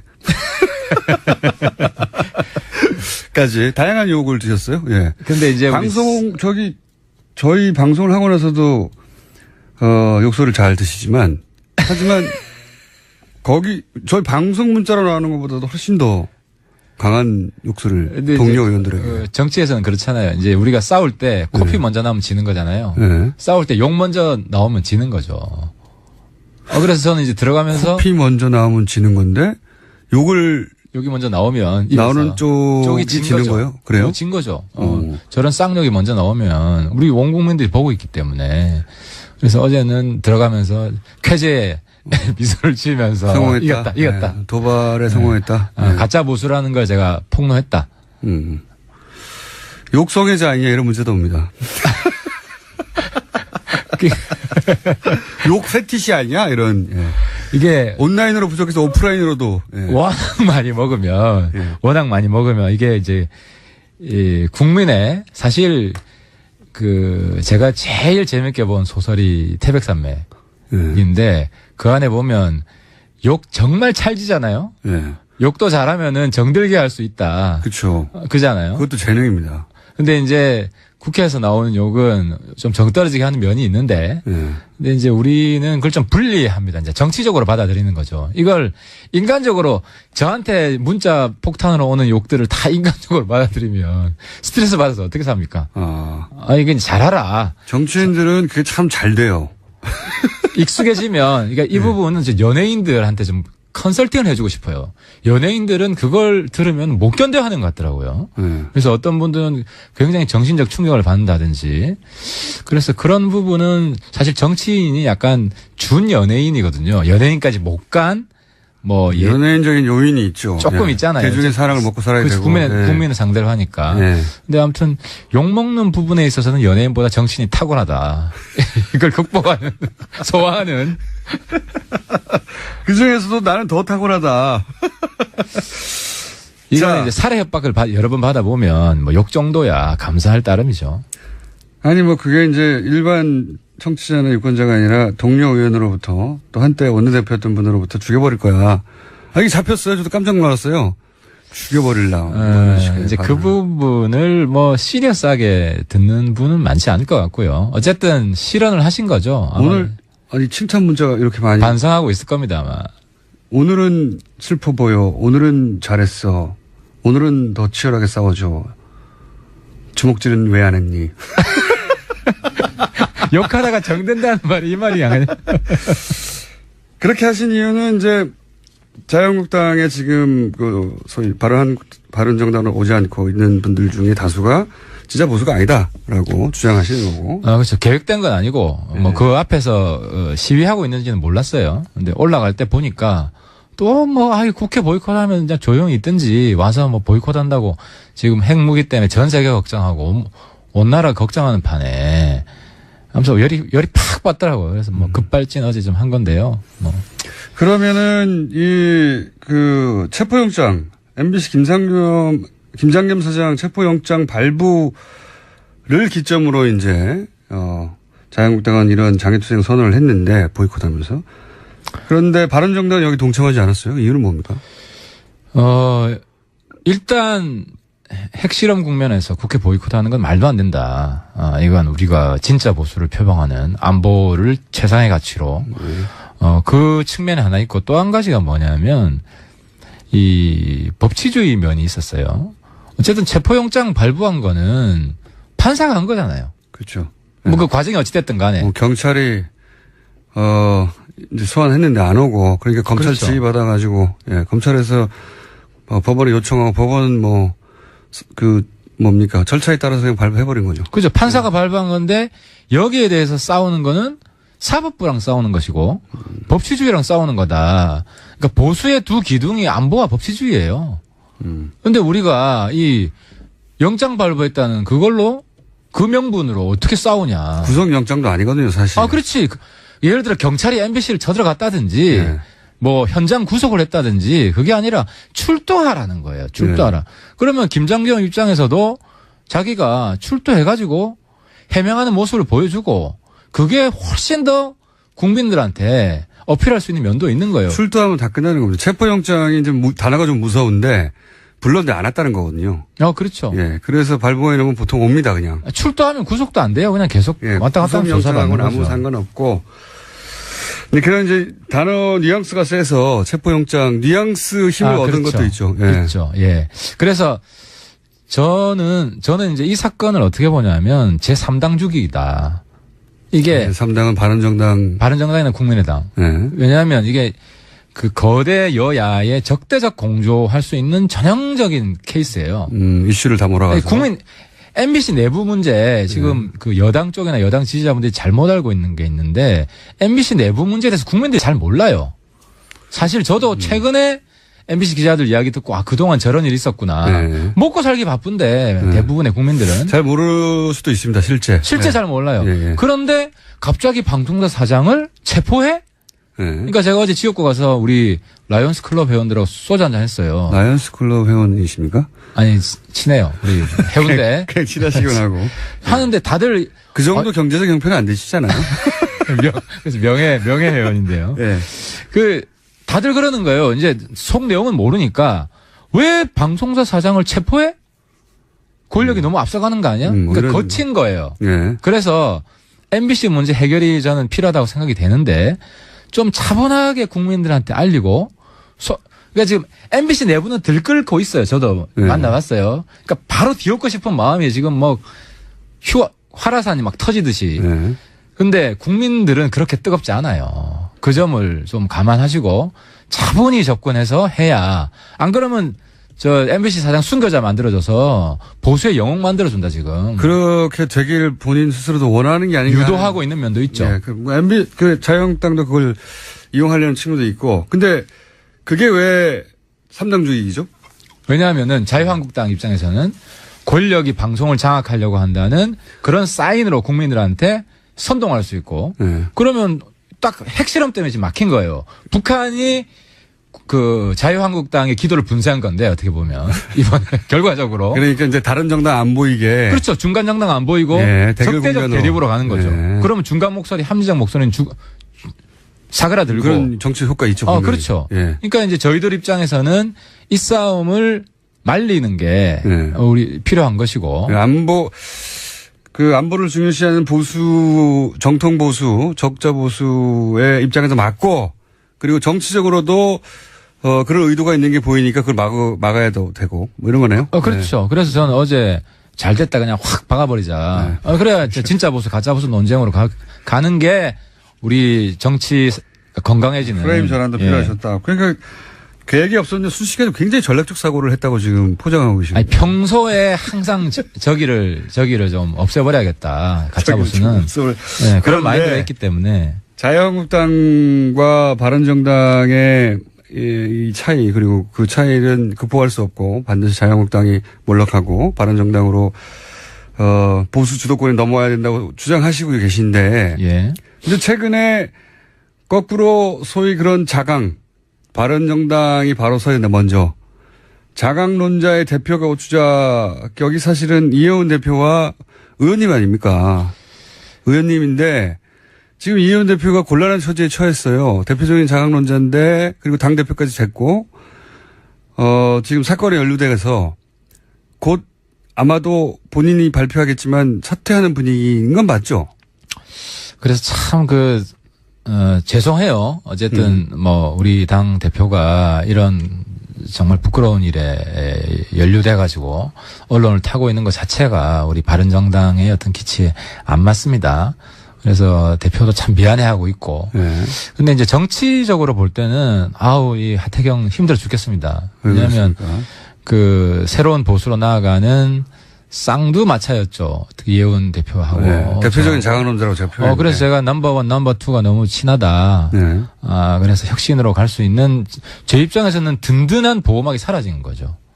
왜냐하면 두 분이 주장은 한마디로 지금 자유한국당과 통합이 말이 되느냐. 낡은 보수는 반드시 청산해야 되고 저기랑 손잡는 것은 보수의 몰락이고 그리고 우리가 극으로 가면 안 된다. 중앙대로로 나아가서 우리 젊은 층 특히 지금 바른정당은 젊은 층 매니아들이 굉장히 많아졌어요. 20대 층에 있습니다. 20, 30대. 그래서 제가 예전부터 주장했는데 유승민 후보가 뉴스 공장에 바로 나와야 된다. 그리고 20대를 공략해야 된다는 얘기를 그렇게 했는데 절대 안 하시더라고. 저는 정말 이 20, 30대가 우리 희망이라고 보고 실제로 20대들이 저한테 그래요. 한국당 가지 마세요. 저는 그동안 제가 보수라고 부끄러워서 말을 못했어요. 새로운 보수층이 분명히 20대에 있는데. 그렇죠. 예. 근데 지금은 이제 그런 새로운 흐름을 새로운 보수의 역사를 만들고 있는 과정에 어쨌든 이혜원 대표가 지금 이런 상태에 빠져 있는 것은 그런 주장을 하는 대표적인 분들이 이혜원 대표 그다음에 하태경 의원이었고 최고위원이 그렇습니다. 넘버 2로 되셨고 그래서 그렇습니다. 넘버 1, 2가 공이 그런 주장을 하고 바른정당을 끌고 가려고 했는데 근데 이혜원 대표가 이제 어쨌든 뭐 검찰이 결론을 내겠습니다만은 결국은 법원이 결론을 내겠습니다만은 이게 연루되고 나면 힘이 확 빠지고 사퇴론도 나오고 실제로 사퇴 분위기로 가고 있는 것도 맞죠. 그러니까 우리가 말미를 좀 주었습니다. 많은 어쨌든 사퇴한 수순이죠. 이혜원 대표가 이 상황을 극복할 수 있으면 국민들을 납득시킬 수 있다면 뭐 상황 반전이 있을 수도 있지만 그러지 못한다면은 힘들지 않겠냐. 근데 이제 제가 조금 전에 말씀드리려고 한 거는 모든 사건엔 정치적 의미가 내재되어 있는데. 그렇죠. 어쨌든 이혜원 대표 자강론자가 이렇게 된 것은 누가 가장 좋아하겠냐. 결과적으로. 낡은 보수가 가장 좋아할 일이다. 자유한국당이 제일 좋아할 일이다. 그래서 좀 너무 저 개인적으로도 우울하고 힘들고 어쨌든 이거 잘 극복해야 되지만 우리 새로운 보수로 가려는 흐름에 있어서는 굉장히 큰 타격인 건 맞습니다. 자유한국당이 이제 결과적으로 좋아한다는 얘기는 결국은 자유한국당 일부에서 그리고 바른당 일부에서도 나오는 통합론 여러 가지 형태 통합론의 큰 걸림돌이 이혜원 대표가 될 수도 있었는데 이 걸림돌이 제거되는 정치적 효과가 나지 않습니까? 원튼 원하지 않았던. 그렇죠. 그러니까 보수 제가 볼 때는 보수 폭망의 길인데 한국당하고 무원책하게 합당하는 그런 흐름이 내부적으로 강화된 면이 있죠. 그렇죠. 면이 있죠. 강화됐죠, 분명히. 틀림없이 강화됐습니다. 강화됐죠. 원투가 반대하던 것에 일단 원 대표가 날아가는 국면이고 그다음은 하태경 의원 아닙니까? 이제 날아갈 그래서 아마 저희 당에서는 다음에 누가 비대위원장 체제로 갈 거냐.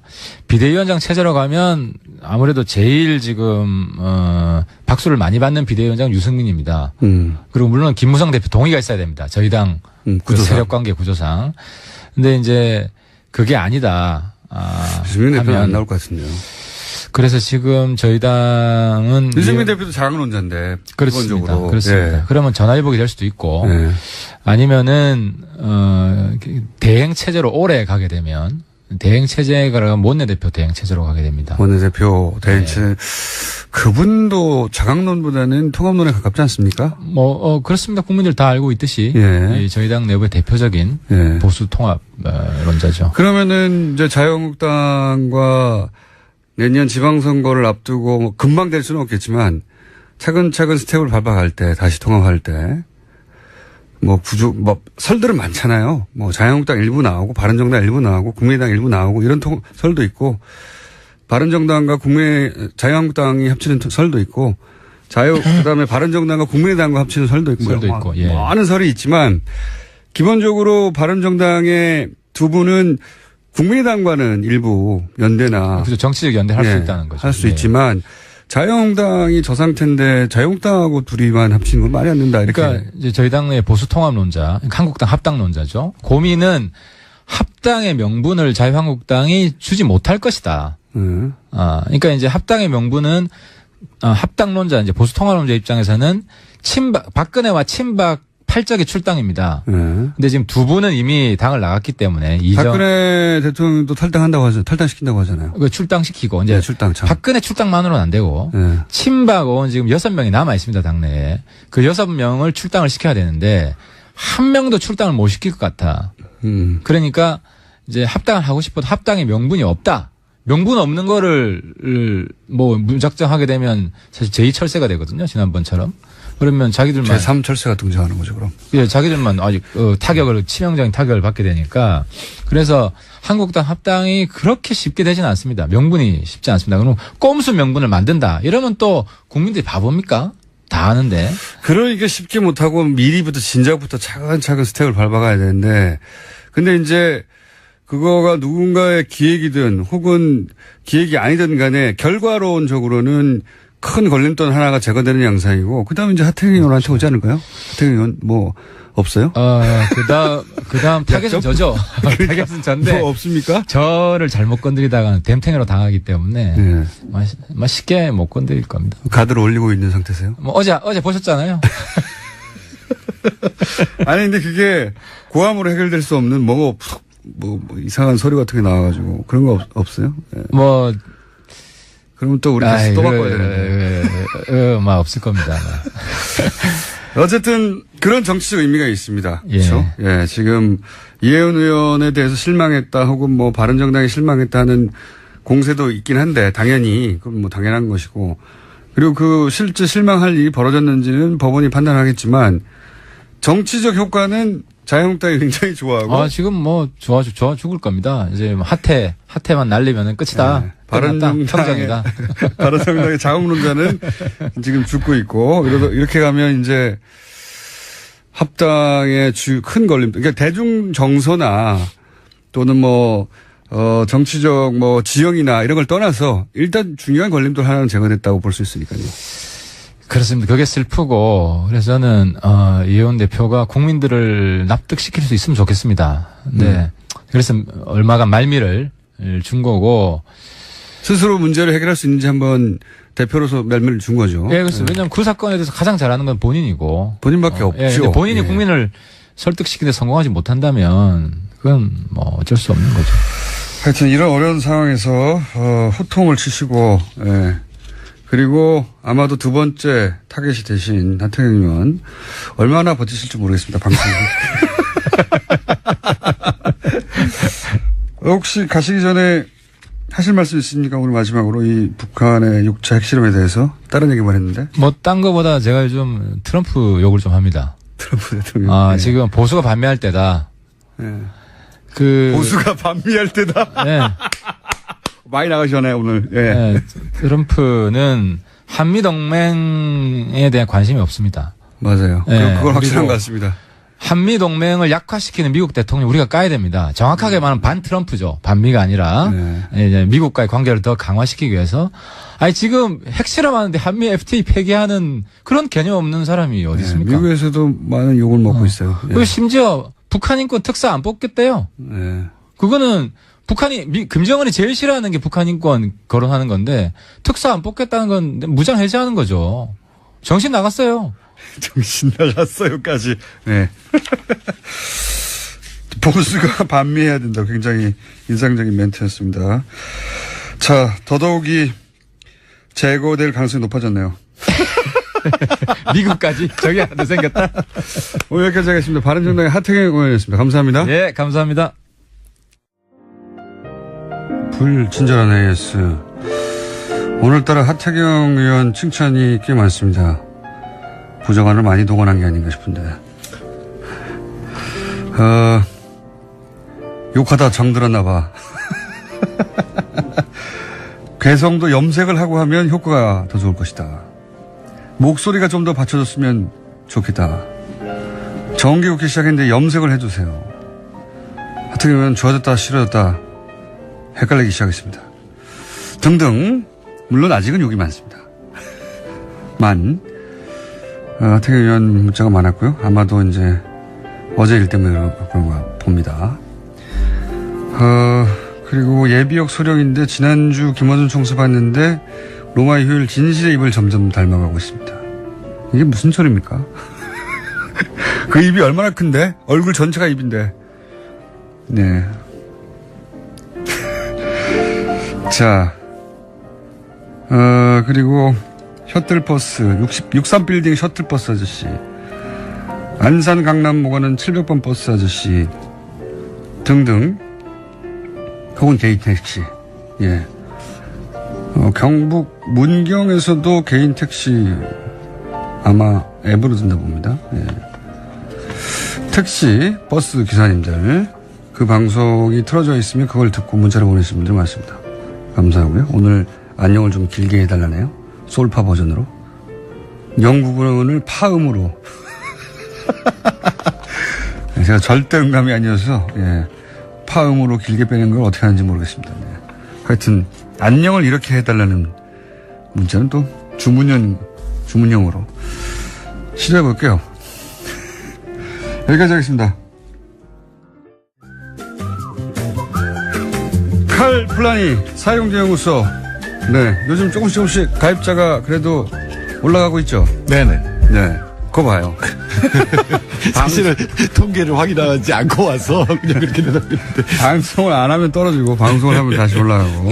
안 하시는 동안은 가입자가. 확실한 건 제가 어디 강연을 나가면 방송 들었다고 이렇게 인사하는 분들이 굉장히 많아요. 그러니까요. 그럼 뭐 당연한 겁니다. 네, 방송 안 하시면 가입자 0 아닙니까? 입증되는 거고. 자, 우리가 쭉 다뤄왔던 주제가 갑자기 또 튀어나왔어요. 트럼프 대통령이 북핵 실험하는 날 하필이면 한미 FTA 폐기를 얘기해가지고, 네. 네. 미국에서도 굉장히 말이 많습니다. 왜 이거 군사적인 안보 사안과 이 통상 문제를 섞어가지고 그러니까 트럼프 대통령이 잘못했다는 거죠. 통상 문제를 제기하는 자체가 잘못됐다기보다는 왜 이 시점에서 거꾸로 통상의 협상력도 떨어뜨리고 욕도 먹느냐. 지금 동맹이 중요한데 이런 얘기 할 때냐. 이런 얘기가 이제 나오거든요. 뭐 우연의 일치이긴 한데 물론 이제 북한의 핵 미사일 문제가 심각할 때 이런 얘기를 했는데 어쩌면 거꾸로 생각했을 수도 있어요. 실제로 그랬을까 싶긴 한데 저는 지금 트럼프 대통령이 하는 일은 계산이 자기 지지층 결집에 필요한 일은 다 해요.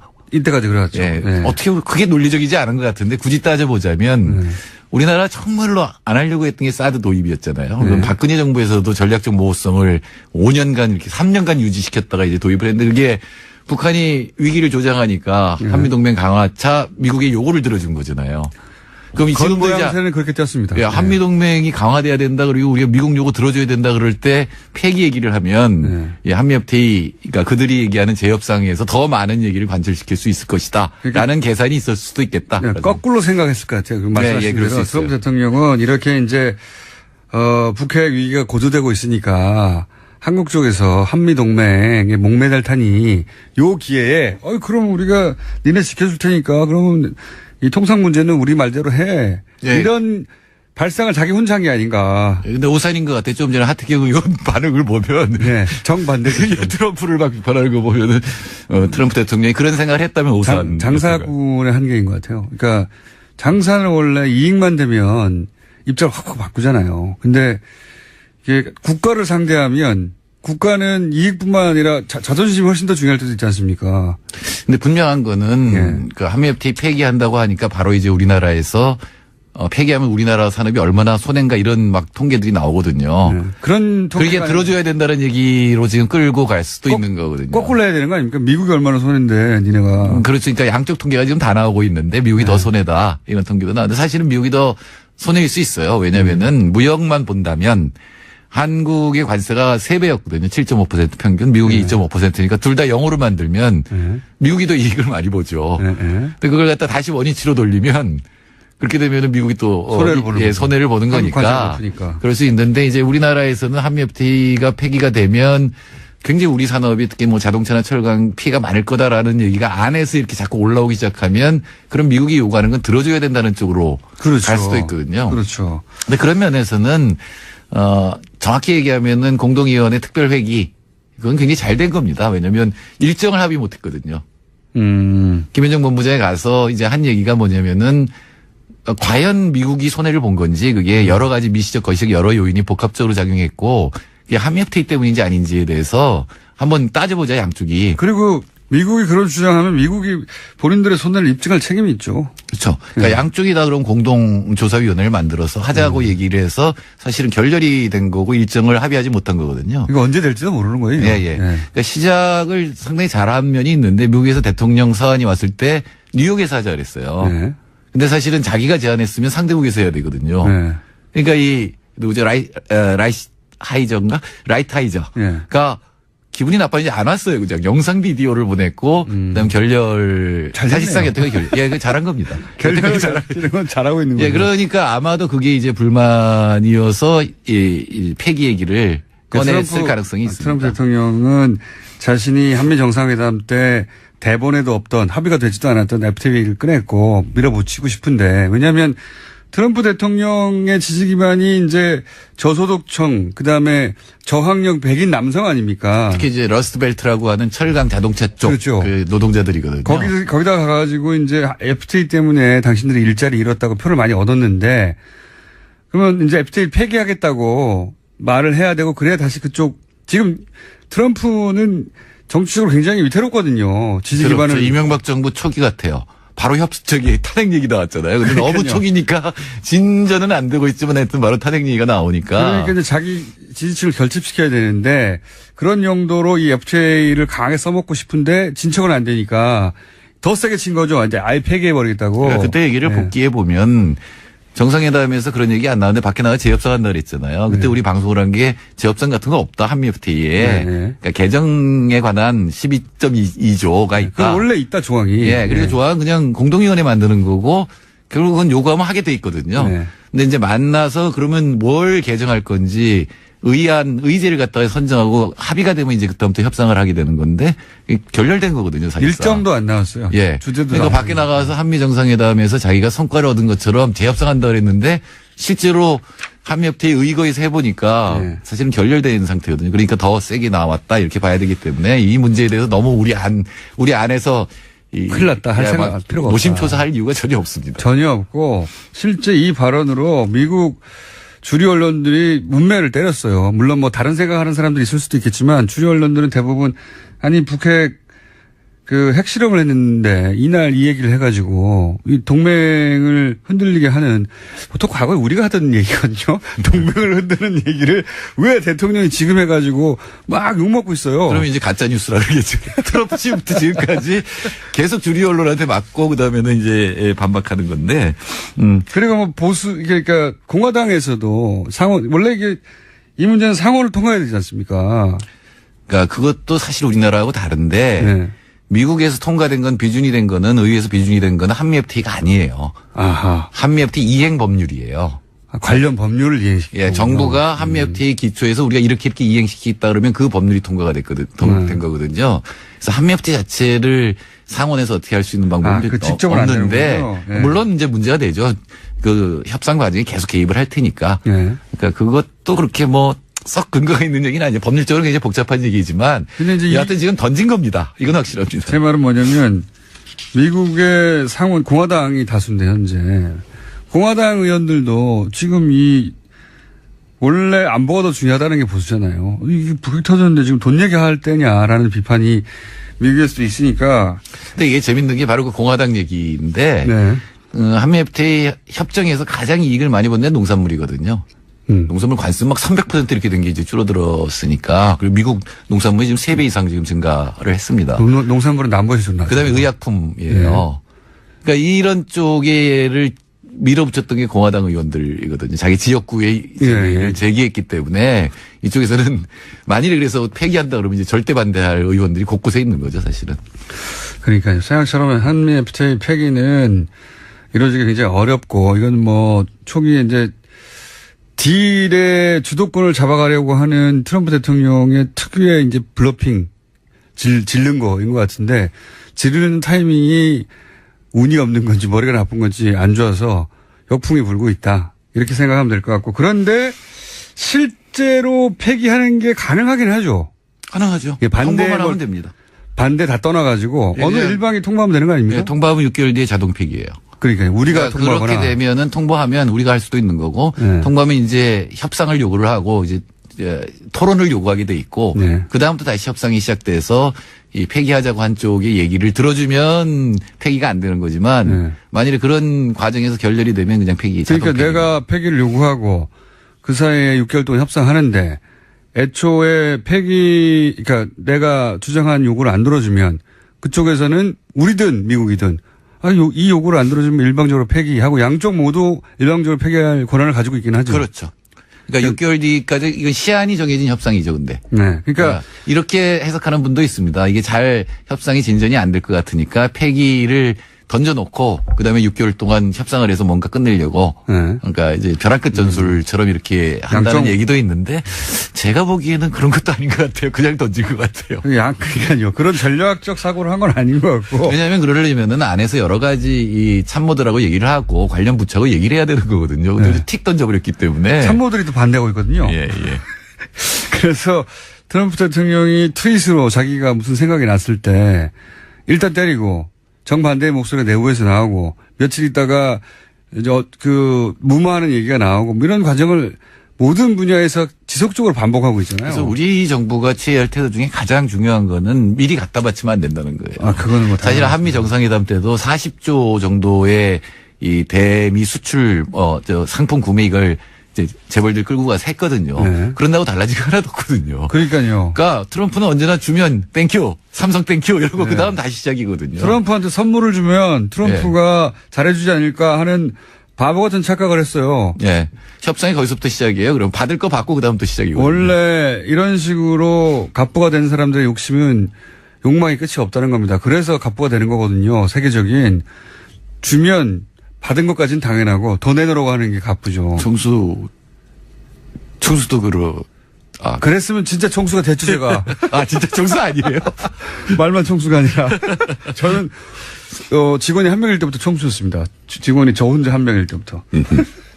여하간, 그래서 이제 이 폐기와 관련해서는 정치적으로도 경제적으로도 그렇게 우려할 상황은 아닌 것 같고, 특히나 정치적으로 보통 미국 대통령이 이런 걸 던지면 우리나라 보수는 납작 엎드린다든가 또는 뭐 미국의 보수가 밑에 받쳐준다든가 그래야 되는데 미국의 공화당도 무슨 소리냐 하고 아까 뭐 하태경 의원처럼 우리 보수도 이게 무슨 얘기냐 갑자기 지금 핵 터졌는데 지금 돈 얘기를 시작하는 게 말이 되냐 기분이 나쁜 거죠. 네. 그래서 미리 뭐 지레짐작하고 미국이 원하는 게 뭘까를 생각하고 가령 무기를 더 사준다든가 국방비 분담을 한다든가 이럴 필요 없이 그러니까 이게 협상 전략이 아니길 바라는 거는 그러니까 우리 정부가 그랬잖아요. 정말 한미 FTA가 어떤 결과를 가져왔는지 면밀하게 조사하자. 그거 해야 되거든요. 그러니까요. 원래 국회에서 하게 돼 있어요, 지금. 그러니까 국회하고 정부가 같이 한미 FTA뿐만 아니라 한미 FTA가 우리 경제에 미친 영향을 면밀하게 조사하고 앞으로 어떤 FTA를 해야 되는지 이런 거에 대해서 국민적 합의를 이끌어가는 계기로 삼는 게 맞을 것 같습니다. 알겠습니다. 앞으로 이제 트럼프 FTA 폐기 발언 관련 보도가 나오면 이게 뭐랄까 트럼프가 전형적으로 구사하는 블러핑 전략 혹은 뭐 이렇게 일단 세게 때리고 협상을 시작하려고 하는 전략으로 이해하시면 될 것 같고 한미 양국 모두에서 비판의 목소리가 쏟아지고 있다. 이 상황은. 가끔 배울 것도 있는데 블러핑이 전혀 꿋꿋하게 흔들리지 않는 유일한 사람이 김정은이에요. 때린다 그래도 하고. 흔들리면 나라가 없어지니까요, 거기는. 예. 근데 우리도 그런 거는 있어야 돼요. 우리 전략이 뚜렷하게 있으면 미국이 흔들어도. 정태인 소장님이었습니다. 저는 내일 뵙겠습니다. 안녕! 대통령 편을 들고 미국 언론들은 미국 대통령이 말이 안 되는 소리를 한다고 하고 거꾸로 돼야 되는 거 아닙니까? 거꾸로? 지금 전쟁하자고 하는 건데. 예. 그러니까 이건 지금 우리 보수 매체는 진보는 종북이다. 종북이고 북한을 약하게 상대한다.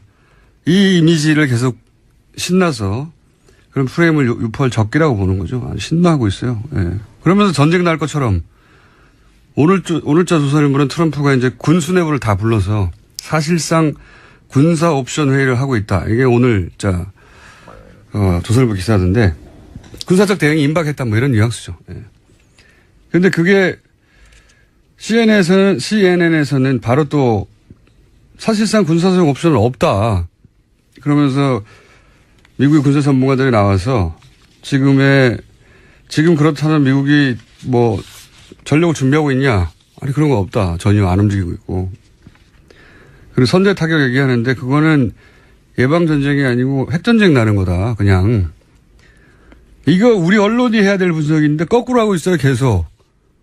예. 미국이 어떤 제스처를 취하면 이건 의미가 이렇고 실제로 군사적 옵션 전쟁은 안 나고 이런 분석을 우리가 하고 미국은 이제 뻥튀기를 해야 되는 건데 우리가 뻥튀기를 하고 그대로 막 미국 언론들은 그게 안 된다고 바로잡고 있습니다. 진보는 종북이라는 프레임을 오랫동안 써왔는데 또 하는 거죠. 그러면서 우리나라 대통령이 미국 대통령 말을 안 들어가지고 이제 큰일 났다 이렇게 보도하는 게 지금 보수 매체입니다. 바보 아니면 나쁜 사람들이죠. 자, 또 있습니까? 이 와중에 좀 눈에 띄는 보도가 있는데요. 지난 5월 달에 노르웨이 오슬로에서 열린 북미 비공개 접촉이 있었다라는 중앙일보 보도입니다. 북한이 대북 적대시 정책을 포기하면 핵실험을 중단할 수 있다라는 입장을 전달했다라는 건데요. 정부 고위 당국자의 발언을 인용한 기사입니다. 이 당국자에 따르면 지난 5월 8일에 이틀간 오슬로에서 북미 간의 1.5트랙 그러니까 방관 반민대회가 있었는데 여기에 참석한 최선희 북한 외무성 미국 국장이 별도의 비공개 미팅에서 자신들의 입장을 설명했다고 합니다. 그 내용에 대해서는요. 미국의 대북 적대시 정책 철회, 대북 제재 해제, 북미 간 평화협정 체결 등을 요구했다라는 겁니다. 이게 핵심이죠. 평화협정 체결. 지금은 6.25 때 정전협정을 했거든요. 전쟁이 끝난 게 아니고 기술적으로는 계속 이어지고 있는 잠시 쉬는 거죠. 근데 무슨 70년간 이어지는 정전이 어디 있습니까? 평화협정 체결을 해야 하는데 이제 북한은 자기들하고 상대할 수준을 넘어서는 어마어마한 크기의 미국에 대해서 이제 거꾸로 생각해 보세요. 미국이 우리한테 핵무기를 겨누고 있다. 무섭잖아요. 기본적으로 그런 공포감이 북한한테 실제로 있고 그래서 이제 전쟁이 끝났다는 평화협정 체결을 하자는 게 요구사항이 오랫동안 아주 오랫동안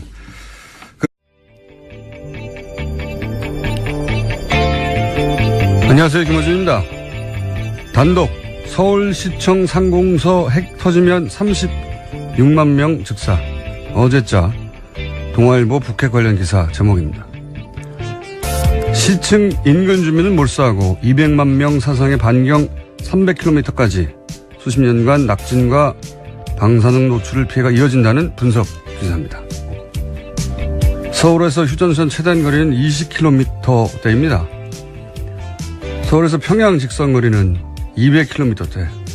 기사대로면 서울 핵이 터지면 평양도 방사능 낙진이 수십 년간 이어집니다. 게다가 한 발만 쏘고 전쟁이 끝납니까? 핵전쟁이 나면 서울 시민만 죽는 게 아니죠. 한민족과 한반도 전체가 죽는 거지. 분석을 하려면 그렇게 하는 게 맞죠. 북한이 어디 인도쯤에 있는 게 아니지 않습니까? 2주 전 조선일보는 전술 핵만이 답이라고 주장을 했습니다. 그런데 그럼 보수 정권은 진작에 전작권을 받았어야죠. 앞뒤가 안 맞잖아요. 어차피 작전권도 없는데 무기만 늘리는 건. 문재인 정부가 북핵 문제를 해결할 수 있을 것인가? 결코 쉬운 일이 아닌 건 분명합니다. 근데 대화는 필요 없고 강경 대응해야 한다는 보수 매체를 보고 있자면 그런 생각이 듭니다. 그래서 전쟁을 하자는 건가? 작년에 북한이 2번 핵실험할 때 박근혜 정권 휴전선에서 확성기 튼 게 전부였습니다. 전쟁이 그렇게 좋으면 지난 9년 보수 정권 때 전쟁 안 하고 뭐 했나요? 보수 매체가 북핵 문제를 얘기할 때의 문제는 그래서 대체 어쩌자는 건가? 그걸 모르겠다는 겁니다. 그래서 제 결론은 그렇습니다. 자기들도 자기들이 무슨 말을 하는지 모르는구나. 김어준 생각이었습니다.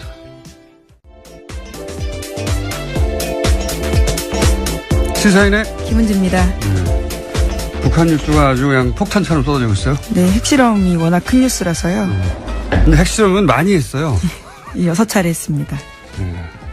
작년에 2번 있었다는 게 전혀 기억이 안 나잖아요. 작년엔 2번이나 있었습니다. 그때 이제 초강경 대응을 얘기하고 확성기를 틀었죠.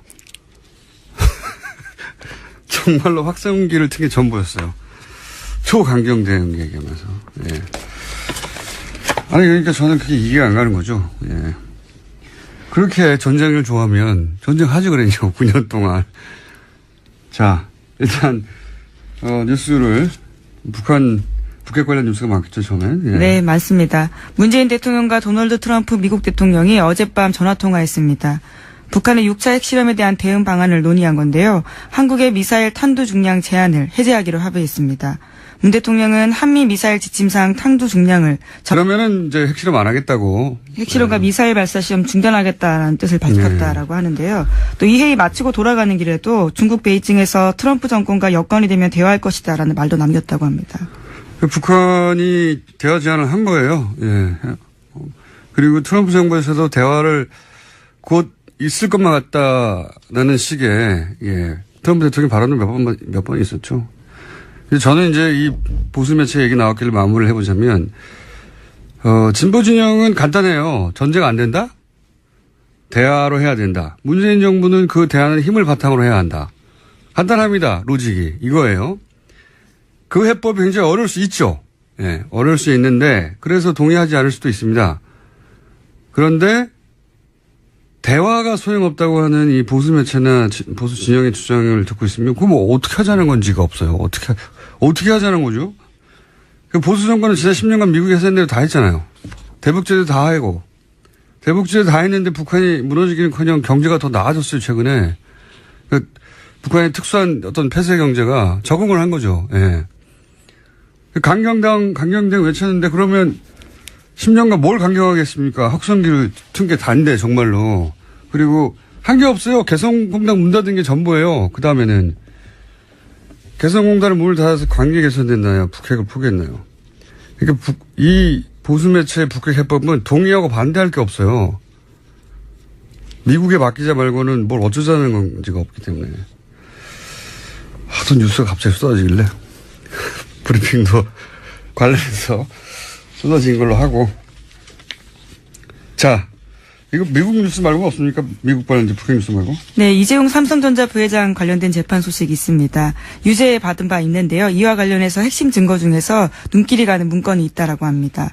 삼성의 청와대 실시간 보고가 의심되는 문건이라고 하는데요. 이 문건은 지난해 국정농단 의혹이 본격적으로 불거진 작년 10월 달에 안종범 전 수석이 국회 출석 등을 대비해서 보좌관에게 지시해서 만든 문건이라고 합니다. 문건에는 10월 22일 승마 관련 SS 보고라는 문구가 나오는데요. 여기에는 첫 마필 구입 완료라고 적혀 있고 정유라 선수용 마필 58만 유로, 보험 6만 6천 유로라는 액수도 기재돼 있다고 합니다.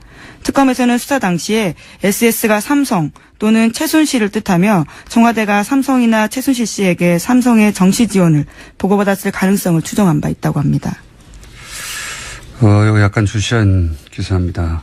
그러니까 정유라 선수 말을 얼마에 샀다는 걸 실시간으로 청와대 보고됐다.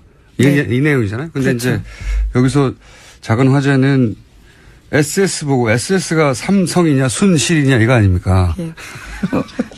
특검이 특정하지 못했다라고 하는 것 같은데요. 네, 저는 이게 당연히 삼성이라고 보는 게 맞다고 보는 게 승마 관련 SS 보고 이게 이제 청와대 문건 제목이잖아요. 그러니까 제목만 보면 전면 해제하기로 합의했다는 사실을 발표할 수 있다면 북한의 아주 강력한 응징 메시지가 될 것이다라고 말했고요. 이에 대해서 트럼프 대통령이 승낙의 뜻을 밝혔다고 합니다. 우리나라 무기에 대해서 우리가 제한을 푸는 걸 승낙했다는 표현 자체가 기분이 나쁘긴 하지만 어쨌든 그런 전자권 자체도 미국에 있고 예 그런 제한 협상을 우리가 해버렸기 때문에 대신 해구산에 이제 보호를 받는다 뭐 이런 식의 주고받는 결과. 근데 이번에 탄두 중량을 해제했다고 하잖아요. 이거 굉장히 큰 성과라고. 군사 전문가하고도 얘기를 따로 해봐야 되겠지만 간단하게 말하면은 전략핵 요즘 하잖아요. 전술핵 참 전략핵은 도시 정도를 상대하는 거고 전술핵은 예를 들면 탱크 부대처럼 작은 단위를 작은 거예요. 그냥 전술핵이라는 게 조그만 핵인데 전술핵을 들여오면 우리 대가가 있죠. 한반도 비핵화 이건 물 건너 간다고 봐야 되겠죠. 그리고 뭐 일본도 뭐 얘기할 것이고 여기 이 동북아 지역에 이제 핵 도밀 현상이 일어나겠죠. 네, 긴장이 훨씬 올라가게 되는 겁니다. 그런데 이제 이 탄도 중량 제한을 풀면 이게 그러니까 로켓 앞에 탄두를 이때까지는 뭐 몇백 킬로 이렇게 제한했단 말이죠. 네, 현재 500kg으로 제한돼 있었습니다. 그것도 간신히 몇 번 풀었는데 고폭탄이라는 게 있어요. 어마어마 큰 폭탄. 그러니까 핵은 아닌데 전술핵 정도의 파괴력이 있는 겁니다. 이걸 풀면 이거는 핵 확산 금지 조약의 제한을 받지 않아요. 우리가 개발할 수도 있고 사올 수도 있어요, 마음대로. 군사적인 측면에서 굉장히 큰 도약이죠. 일종의 미사일 주권을 확보한다는 측면에서 의미가 있다는 평가받고 있습니다. 이게 원래 무거우면 멀리 못 나가잖아요. 됐다 무거운 거 달아서 전술핵 정도의 파괴력을 가질 수도 있고 됐다고 무거운 걸 날리려면 사거리도 길잖아요. 사거리도 굉장히 긴 로켓을 만들 수도 있죠. 예, 뭐 하여튼 보수 정권이 했었어야 할 일인데 이래서 하는 겁니다. 스피커만 틀다가 확성기만. 그런 의미가 있고요. 이거는 저는 뭐 그냥 아주 얄팍하게 하는데 군사 전문가하고 얘기를 한번 해서 의미를 짚어주도록 하겠고. 자, 그 외의 뉴스들은 어떤 게 있습니까? 네, 연속해서 문재인 대통령이 다른 나라 정상들과도 통화를 했는데요. 어제 블라디미르 푸틴 러시아 대통령과도 이어서 통화했습니다. 문 대통령은 대북 원유 공급 중단과 북한 해외 노동자 수입 금지 등 북한의 외화 수입원을 근본적으로 차단할 수 있는 방안을 유엔 안전보장이사회에서 진지하게 검토해야 한다라고 강조했다고 하는데요. 그러나 푸틴 대통령 같은 경우에는 북한의 6차 핵실험에 대해서는 규탄하면서도 북핵 문제의 외교적 방식 해결을 강조했다라고 합니다. 뭐 해야죠, 이런 통화. 자, 다음은요. 네, 또 우리군 같은 경우에는요, 어제 합동 무력 시위를 펼쳤습니다. 북한의 핵실험장을 가상의 목표로 삼고 미사일로 타격하는 내용이었습니다. 육군과 공군의 미사일 실사격 훈련은 북한 풍계리 핵실험장까지의 거리를 고려해서 실시됐다고 합니다. 그렇군요. 이것도 뭐 의역 시 해야죠. 다음은요. 네, 유엔 안전보장이사회 회의도 긴급하게 소집됐습니다. 북한을 규탄하는 별도의 의장 성명이나 언론 성명을 채택하진 않았는데요. 예, 괜찮으신가요? 죄송합니다. 네, 안보리 이사국 대사들은 한 목소리로 북한의 김정은 정권의 무모한 도발이 가하는 위협을 우려했습니다. 중국과 러시아도 비난 대열엔 동참했는데요. 하지만 대북 해법에 있어서는 엇갈렸습니다. 미국을 중심으로 한 한국과 일본, 영국, 프랑스 등은 초강력 제재를 해야 된다고 주장했지만요. 중국과 러시아는 대화론을 앞세웠습니다. 이것도 뭐 그랬겠죠. 예. 어차피 견해는 갈리고 의장 성명, 언론 성명 뭐 이런 건 채택될 리가 없고 지금은. 예, 우선 미국 입장에서는 이번 주 안에 초안을 만들고 다음 주 월요일에 표결을 목표로 하고 있다라고 밝히고 있습니다. 예.